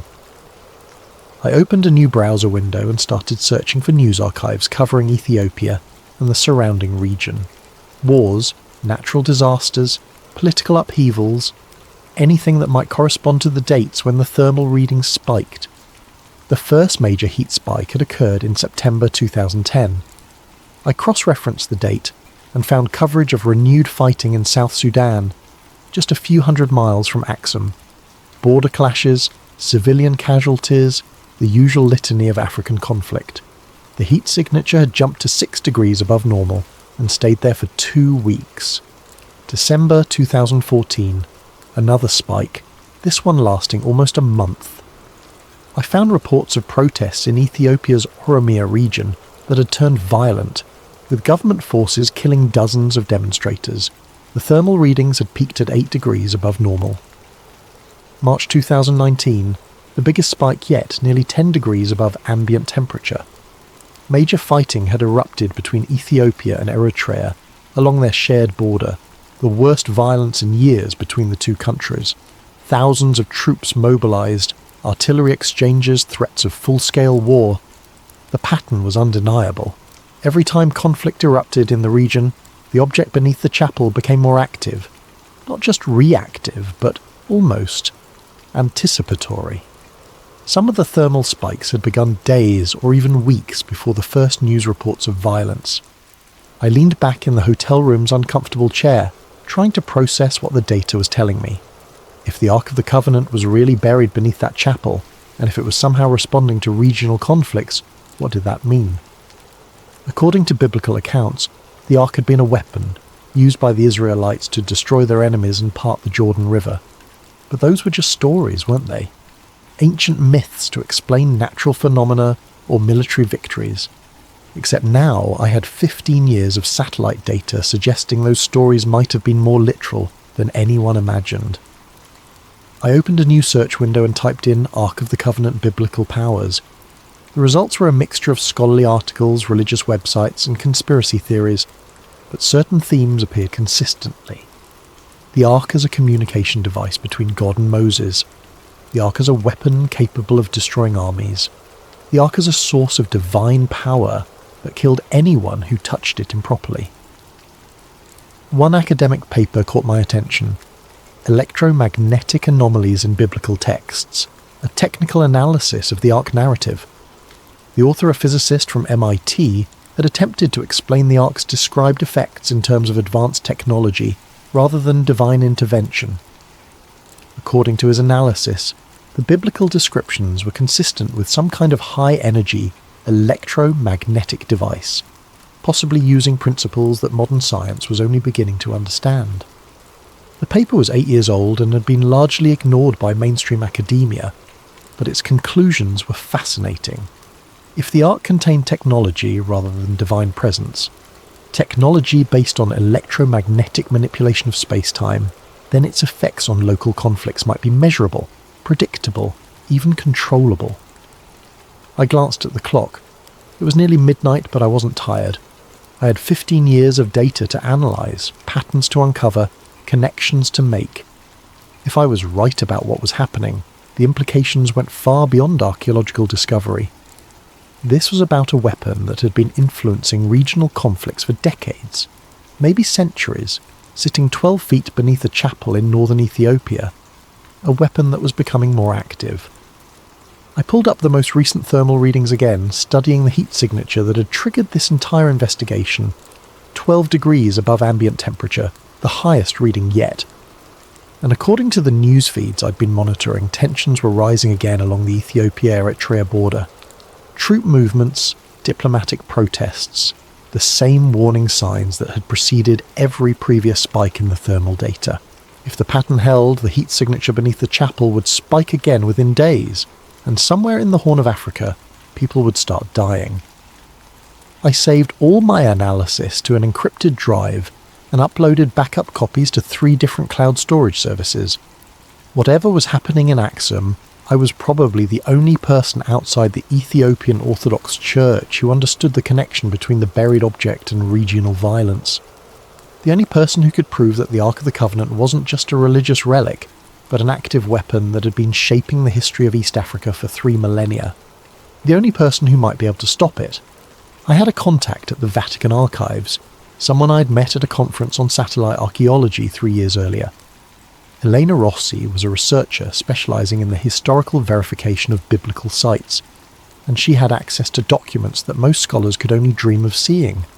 If anyone could tell me what the Catholic Church knew about the Ethiopian claims regarding the Ark, it would be her. I drafted a carefully worded email describing my satellite findings in technical terms, without mentioning my theories about the thermal correlations with regional conflicts. I presented it as an archaeological question. Had the Vatican ever investigated the Ethiopian Orthodox claims about possessing the Ark of the Covenant? Elena's response came within 6 hours, which surprised me. Her replies usually took days, given the bureaucratic nature of Vatican communications. Alex, your inquiry has been noted and forwarded to the appropriate department. However, I must inform you that materials related to your specific request are currently under protocol relic restrictions. I cannot provide further information at this time. I would advise against pursuing this research direction. E. Rossi, Protocol Relic. I'd never heard the term before, and a quick internet search turned up nothing. No academic papers, no government documents, no casual references in religious forums. It was as if the phrase existed in a completely separate information ecosystem, one that normal researchers couldn't access. That afternoon, my hotel room phone rang. The caller ID showed only international with no number. Mr. Morrison. The voice was American, middle-aged, with the kind of neutral accent that comes from years of diplomatic training. Yes, my name is Cardinal Michael Toretti, Vatican Secretariat of State. I understand you've been making inquiries about certain historical artifacts currently held by our Ethiopian Orthodox colleagues. A cardinal calling me directly. In 31 years of life, I'd never been important enough to warrant attention from anyone higher than a district manager, and now I had a Vatican cardinal on the line. I'm a satellite imaging technician, I said carefully. I analyse ground-penetrating radar for geological surveys. Yes, we're aware of your professional background. We're also aware of your recent travel to Axum and your communication with Dr. Rossi.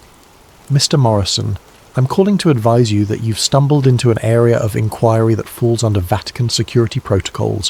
For your own safety, I strongly recommend that you discontinue this research and return to the United States immediately. My own safety? There are historical artifacts that were never meant to be disturbed, Mr. Morrison. Some knowledge carries a price that few are prepared to pay. The Ethiopian Orthodox Church has maintained certain guardianship responsibilities for nearly 3 millennia. That arrangement exists for the protection of all concerned parties. I could feel my heart racing, but I tried to keep my voice steady. What is Protocol Relic? There was a long pause. You're not cleared for that information, nor do you want to be. Take my advice, Mr. Morrison. Book the next flight home and forget whatever you think you've discovered in Axum. Some mysteries are better left unsolved. The line went dead. I sat in my hotel room for a long time after that call, staring at the phone and trying to process what had just happened. A cardinal in the Vatican Secretariat of State, essentially the Catholic Church's Secretary of State, had called me personally to warn me away from my research.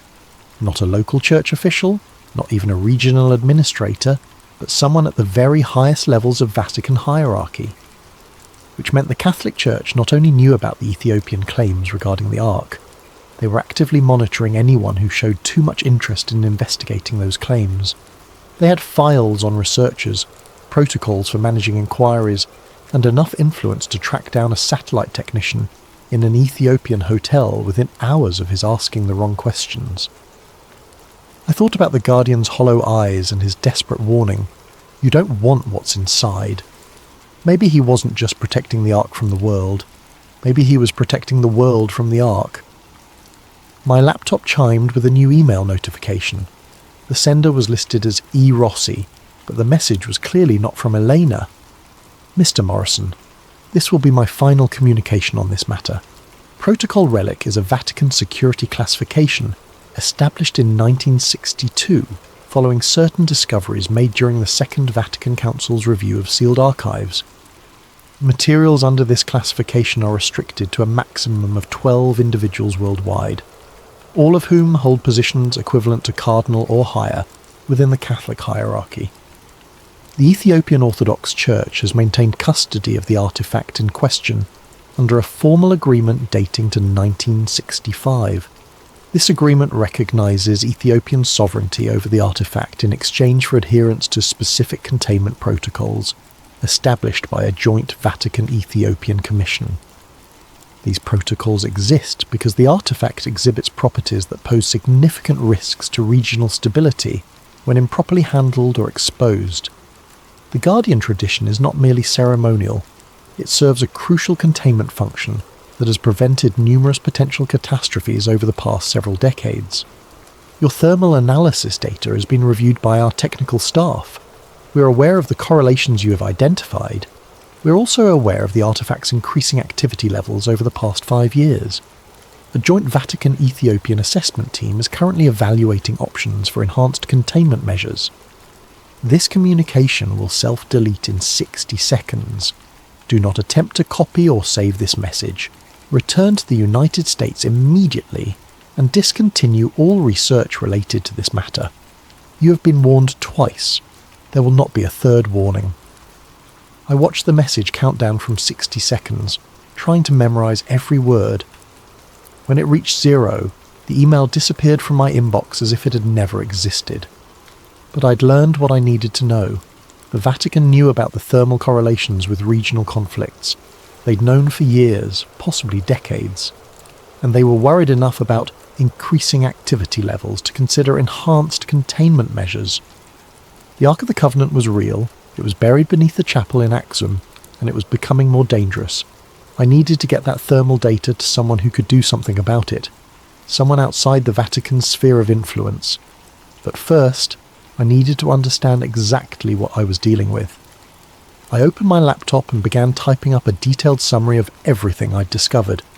The satellite data, the thermal correlations with regional conflicts, the Vatican security protocols, the Guardian's warning. If something happened to me, I wanted there to be a record of what I'd found.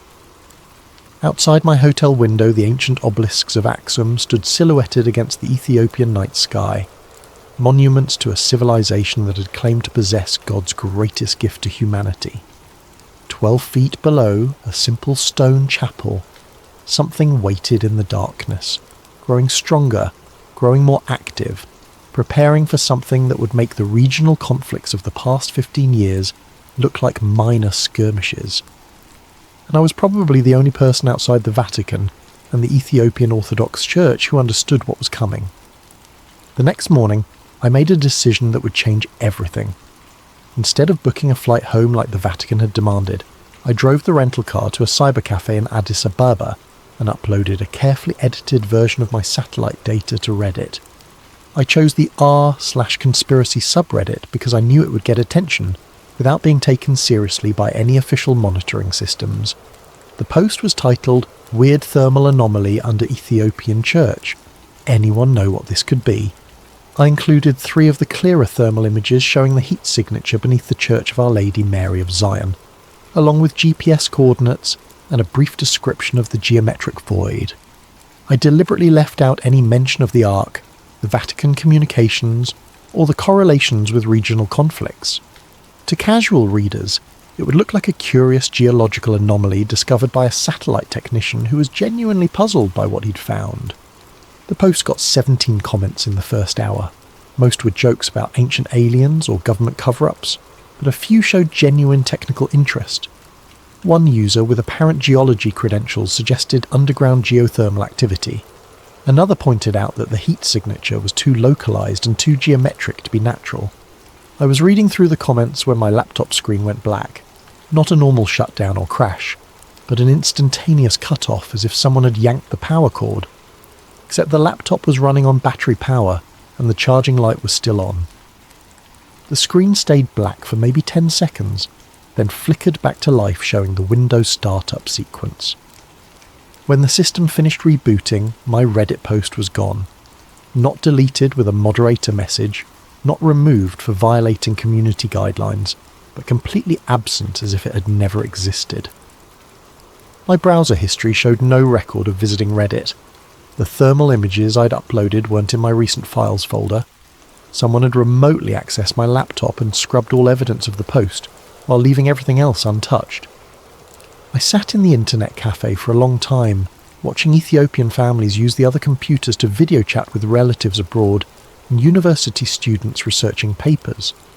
Normal people living normal lives, oblivious to the fact that I'd just learned something terrifying about the reach and capabilities of whoever was monitoring research into the Axum artifact. They had hacked my laptop remotely, selectively deleted specific files, and removed all trace of my Reddit post within hours of its publication. This wasn't just Vatican influence or church pressure. This was signals intelligence, cyber warfare capabilities, the kind of resources that only major governments or international intelligence agencies could deploy. I paid for my computer time and walked back to the rental car, feeling like I was being watched even though the street looked perfectly normal. Addis Ababa traffic flowed around me with its usual chaotic energy. Buses packed with passengers, merchants pushing handcarts loaded with goods, children selling bottled water at red lights. But someone in that crowd could be monitoring me. Someone with access to satellite feeds and facial recognition software, and the authority to scrub information from major social media platforms in real time. That night, back in my hotel room in Axum, I made backup copies of all my remaining data and hid them in 3 different locations around the town. One encrypted drive taped under a restaurant table where I'd eaten dinner, another hidden in the base of an ancient obelisk in the archaeological park, the third buried in a plastic bag near a tree outside the Church of Our Lady Mary of Zion, as close to the chapel as I could get without being seen. If they could hack my devices remotely, I needed analog backups they couldn't access digitally. The next morning I woke to find my hotel room door unlocked. I always used the deadbolt and chain lock, habits from years of business travel. But both were disengaged, and there was no sign of forced entry. My luggage had been searched with professional thoroughness. Everything returned to almost exactly its original position, but with tiny variations that proved someone had been through my belongings. My laptop was still there, apparently untouched. My cameras and field equipment were undisturbed, but the encrypted drive where I'd stored copies of the satellite data was missing from the hidden compartment in my suitcase. They'd taken only what they needed and left everything else to maintain the illusion that nothing had happened. Except they'd made one mistake. They'd unlocked the door when they left, probably to avoid the sound of manipulating the locks from inside. I was no longer just being monitored, I was being actively managed.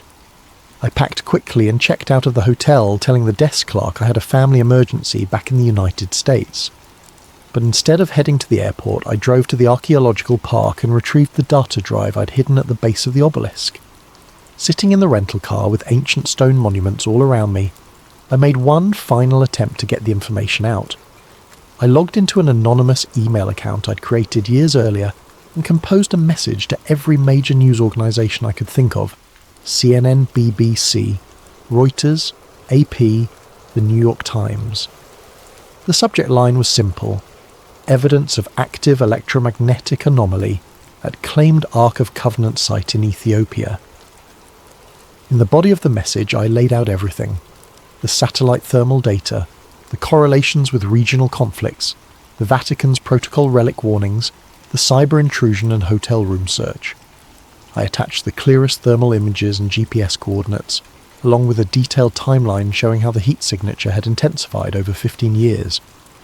I hit send and watched the message appear in my outbox, then immediately start moving to the sent folder.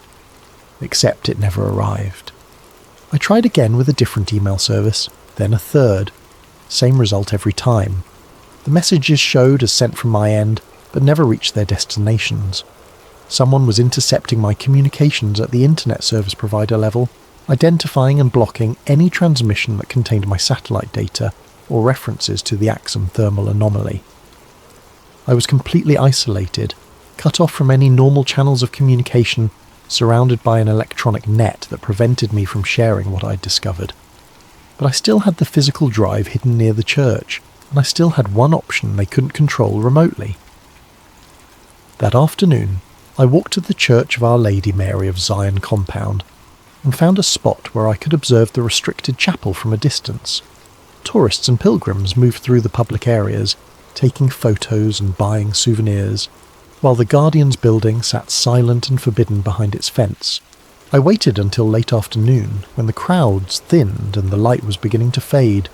Then I walked casually toward the area where I'd buried the encrypted drive, as if I were just another tourist admiring the ancient architecture. The drive was gone.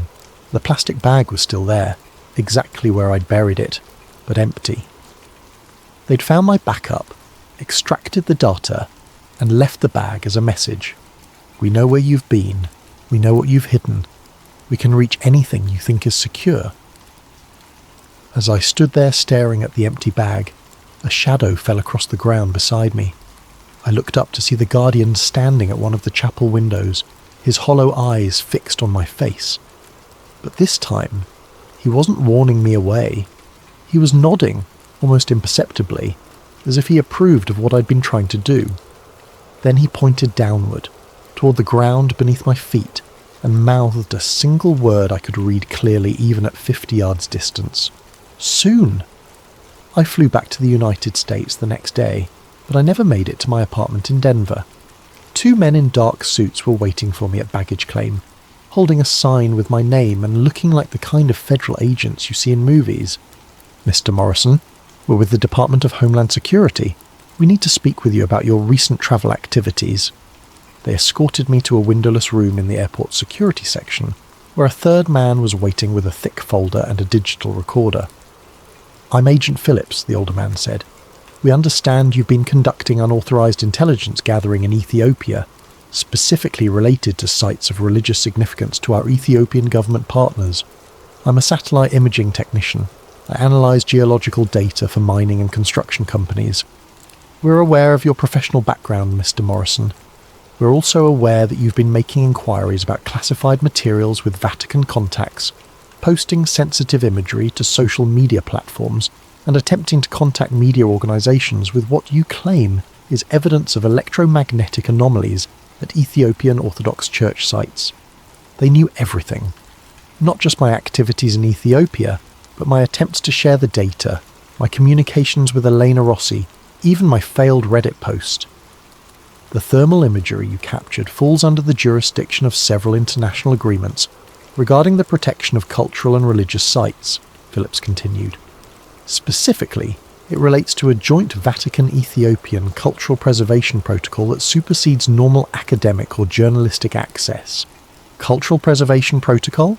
The Ethiopian Orthodox Church has requested that certain sites be protected from unauthorized analysis or exposure that might damage their religious significance or cultural integrity.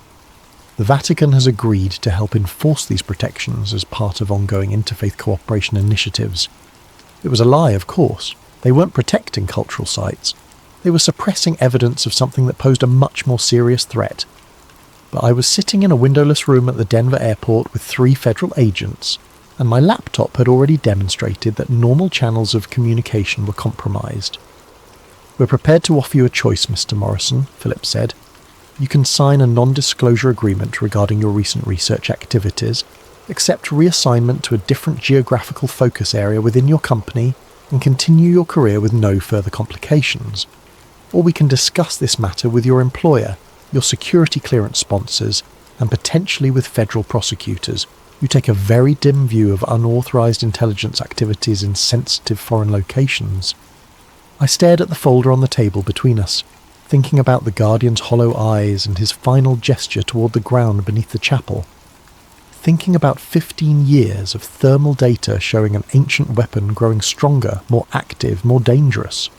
What happens if I sign? You return to your normal work assignments. You avoid any further research related to Ethiopian archaeological sites. You don't discuss your recent findings with colleagues, media contacts, or internet forums. In exchange, we ensure that your employer receives a positive assessment of your professionalism and discretion during this culturally sensitive assignment. And if I don't sign?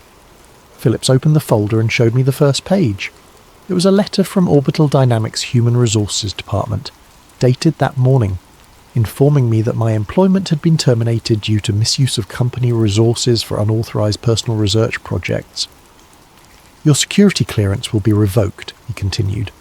Your access to government contracting databases will be permanently blocked, and we'll be sharing our assessment of your activities with other satellite imaging companies, geological survey firms, and any future employers who request background information. They were offering to destroy my career or let me pretend none of this had ever happened, but either way, the information I'd gathered would never reach anyone who could act on it. I thought about Cardinal Toretti's warning on the phone. Some knowledge carries a price that few are prepared to pay. Maybe this was the price. Professional destruction, isolation, the slow erasure of everything I'd worked to build over the past decade. I need time to think about it. You have until we finish processing your luggage, 20 minutes, maybe 30. 20 minutes to decide whether to sacrifice my career for information that no one would believe, no one could verify, and no one was allowed to investigate. I signed the non-disclosure agreement. They released me 2 hours later with a stern warning about the consequences of violating federal agreements, and a business card with a phone number I could call if I ever felt tempted to discuss my Ethiopian research with anyone. But they made one crucial mistake. They assumed I was the only person who had access to the satellite data. That night in my apartment in Denver, I opened my laptop and logged into Orbital Dynamics employee portal. My access had been suspended, as expected, but the system showed I was still listed as being on authorized leave for another 3 days. Someone had delayed updating my termination in the central database. I used those 3 days to access everything I could reach. Not just my own analysis files, but the complete archive of satellite coverage for the Horn of Africa going back to the company's founding. If the thermal anomaly beneath the Axum Chapel was increasing in intensity, there might be other sites showing similar patterns, other locations where ancient artifacts were responding to modern conflicts. What I found was worse than I'd imagined. The arc wasn't unique, it was part of a network. Thermal anomalies appeared at 17 different locations across the Middle East and North Africa, all buried beneath religious sites, all generating heat signatures that correlated with regional violence. A geometric void beneath the Dome of the Rock in Jerusalem. Another under the Great Mosque of Mecca. Heat sources beneath Christian monasteries in Syria, Coptic churches in Egypt, ancient temples in Iraq. Every major conflict of the past 2 decades, the Iraq War, the Syrian Civil War, the Arab Spring, the ongoing violence in Yemen and Libya, correlated with intensified thermal activity at multiple sites, as if the artifacts were communicating with each other, coordinating their responses to human warfare. I copied everything I could access onto encrypted drives and mailed them to safety deposit boxes in 3 different states. Then I submitted my resignation from Orbital Dynamics, citing personal reasons, and disappeared. For 3 weeks I lived in cheap motels and paid for everything with cash, moving from city to city while I tried to figure out what to do with what I'd learned. The thermal network wasn't just evidence of ancient technology, it was evidence of an active weapons system that had been influencing human conflict for millennia. A weapons system that was becoming more coordinated, more responsive, more powerful. On a Tuesday morning in Salt Lake City, my phone rang. The caller ID showed Elena Rossi. "Alex, thank God. I've been trying to reach you for weeks." "Elena, I thought you were under Vatican restrictions." "I'm calling from a secure line. Listen carefully. Something has happened. The Ethiopian government has sealed off the entire Axum region. No flights in or out, no ground access, complete media blackout. They're claiming it's a military exercise, but my sources inside the Ethiopian Orthodox Church say it's something else." "What kind of something else?" "The Guardian is dead, Alex. He died 3 days ago. And when they went to choose his replacement, they found the chapel empty. Whatever was buried beneath the church, it's gone." I felt the blood drain from my face. Gone how? No one knows. The Ethiopian military is conducting a grid search of the entire region, but there's no sign of forced entry, no evidence of excavation, no indication that anyone broke into the chapel. The artifact simply left. That's impossible. Satellite thermal imaging shows massive energy spikes at 17 locations across the Middle East and North Africa, all occurring within a 6-hour window starting with the Guardian's death.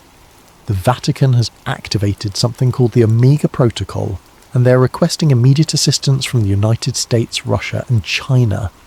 The Omega Protocol.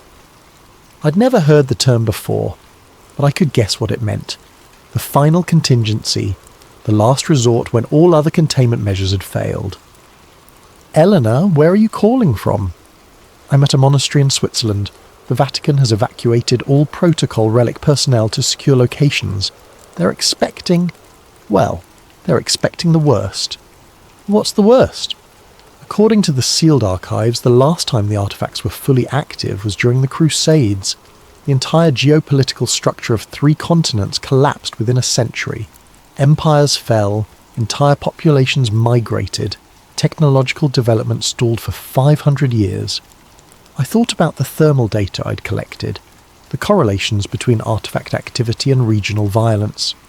If the Ark and its companion devices were no longer contained, no longer isolated in buried chambers beneath ancient churches, what would happen to the world? Alex, are you still there? Yeah. Eleanor, I need you to do something. I'm going to send you coordinates for safety deposit boxes in Phoenix, Dallas and Atlanta. Inside each box is a complete archive of satellite data showing the thermal network. If something happens to me, make sure that information reaches someone who can act on it. What are you going to do? I'm going to find the Ark. The line went dead. That afternoon I bought a plane ticket to Ethiopia under a false name, using identity documents I'd acquired during my weeks of hiding. If the Ethiopian government had sealed off the Axum region, I'd have to find another way in, but I was probably the only person outside government and religious authorities who understood the scope of what was happening. The only person who might be able to track down a 3,000-year-old weapon that had just escaped from its prison and was preparing to reshape human civilization. I'm writing this from a cabin in the mountains of western Montana, 6 months after the Axum incident. The official story is that a localized seismic event damaged several ancient structures in northern Ethiopia, requiring temporary military restrictions while archaeological assessment teams evaluate the cultural heritage impact. The real story is that 17 ancient weapons have vanished from their containment sites across 3 continents, leaving behind nothing but empty chambers and the withered corpses of their guardians. The thermal network I discovered through satellite analysis was just the visible symptom of something much older and more complex.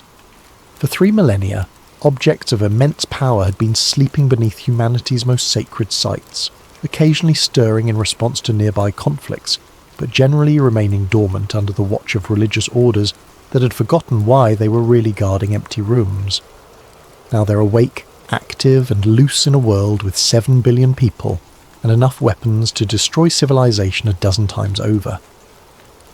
Elena kept her promise and distributed copies of my satellite archive to researchers at major universities, intelligence agencies, and international organizations. Most dismissed the data as elaborate hoax or misinterpreted sensor readings. A few took it seriously enough to begin their own investigations, only to discover that every relevant database had been scrubbed. Every supporting document had vanished. Every potential witness had signed binding non-disclosure agreements. But I know the truth is spreading, filtering through the kind of networks that governments can't completely control. Academic conferences where researchers share suspicions in private conversations. Intelligence analysts who notice patterns their superiors don't want them to report. Military officers who track unexplained energy signatures and find their requests for investigation quietly denied. The world is changing, and most people don't realize it yet. Regional conflicts that should burn out quickly are intensifying instead. Ancient ethnic tensions are flaring into violence across Africa and the Middle East. Political movements that seemed stable are fracturing along religious lines. The artifacts aren't causing the conflicts.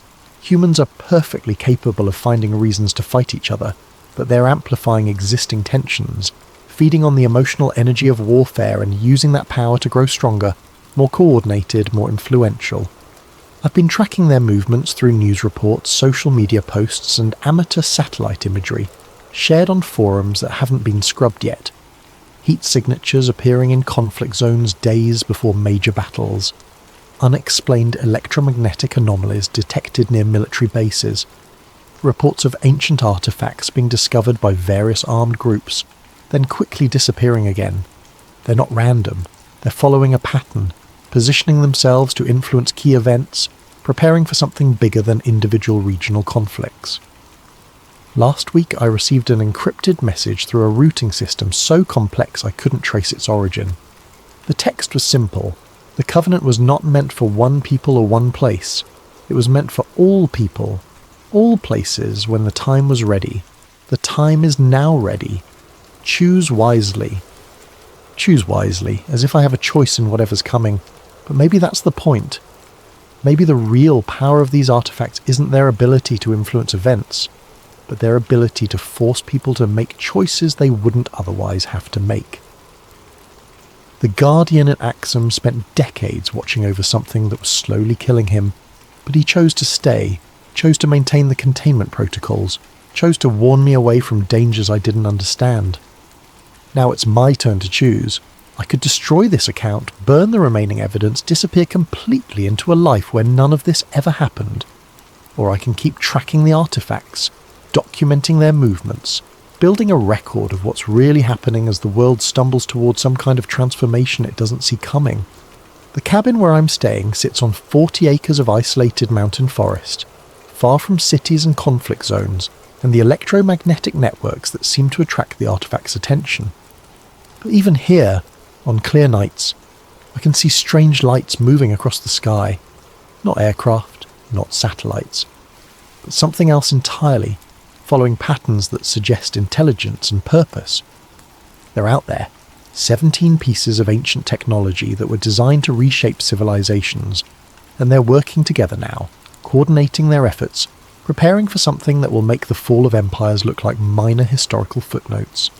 I have 3 more encrypted drives hidden in various locations around the country, each containing copies of everything I've learned about the thermal network and the artifact sites. If you're reading this, it means something happened to me, and Elena Rossi or one of the other researchers I contacted managed to get this information published despite whatever security measures are in place to prevent it. Don't dismiss this as conspiracy theory or elaborate fiction. Check the satellite data yourself if you have access. Look for thermal anomalies beneath major religious sites. Track the correlations between unexplained energy signatures and regional conflicts. Pay attention to news reports of ancient artifacts being discovered and then quickly classified or removed by authorities. The pattern is there if you know how to look for it. The Ark of the Covenant was never lost. It was never just sitting passively in some forgotten chamber, waiting to be discovered by archaeologists or treasure hunters. It was sleeping, along with its companion devices, under the protection of guardians who understood that some powers are too dangerous for humanity to wield. Now it's awake, and it's not alone, and it's preparing to fulfill whatever purpose it was originally designed for 3,000 years ago. The only question is whether we'll be ready for what comes next. I hope this account reaches people who can do something with the information, people with resources and influence, and the courage to investigate what most would rather ignore. But even if it doesn't, even if this becomes just another conspiracy theory lost in the noise of the internet, at least there will be a record of what one satellite technician discovered when he looked too closely at the wrong thermal signature. The Ark Protocol is active, the Covenant has been renewed, and somewhere in the darkness between the ancient and the modern, 17 pieces of divine technology are preparing to reshape the world according to plans that were set in motion before human civilization began. Choose wisely. Alex Morrison, December 2024.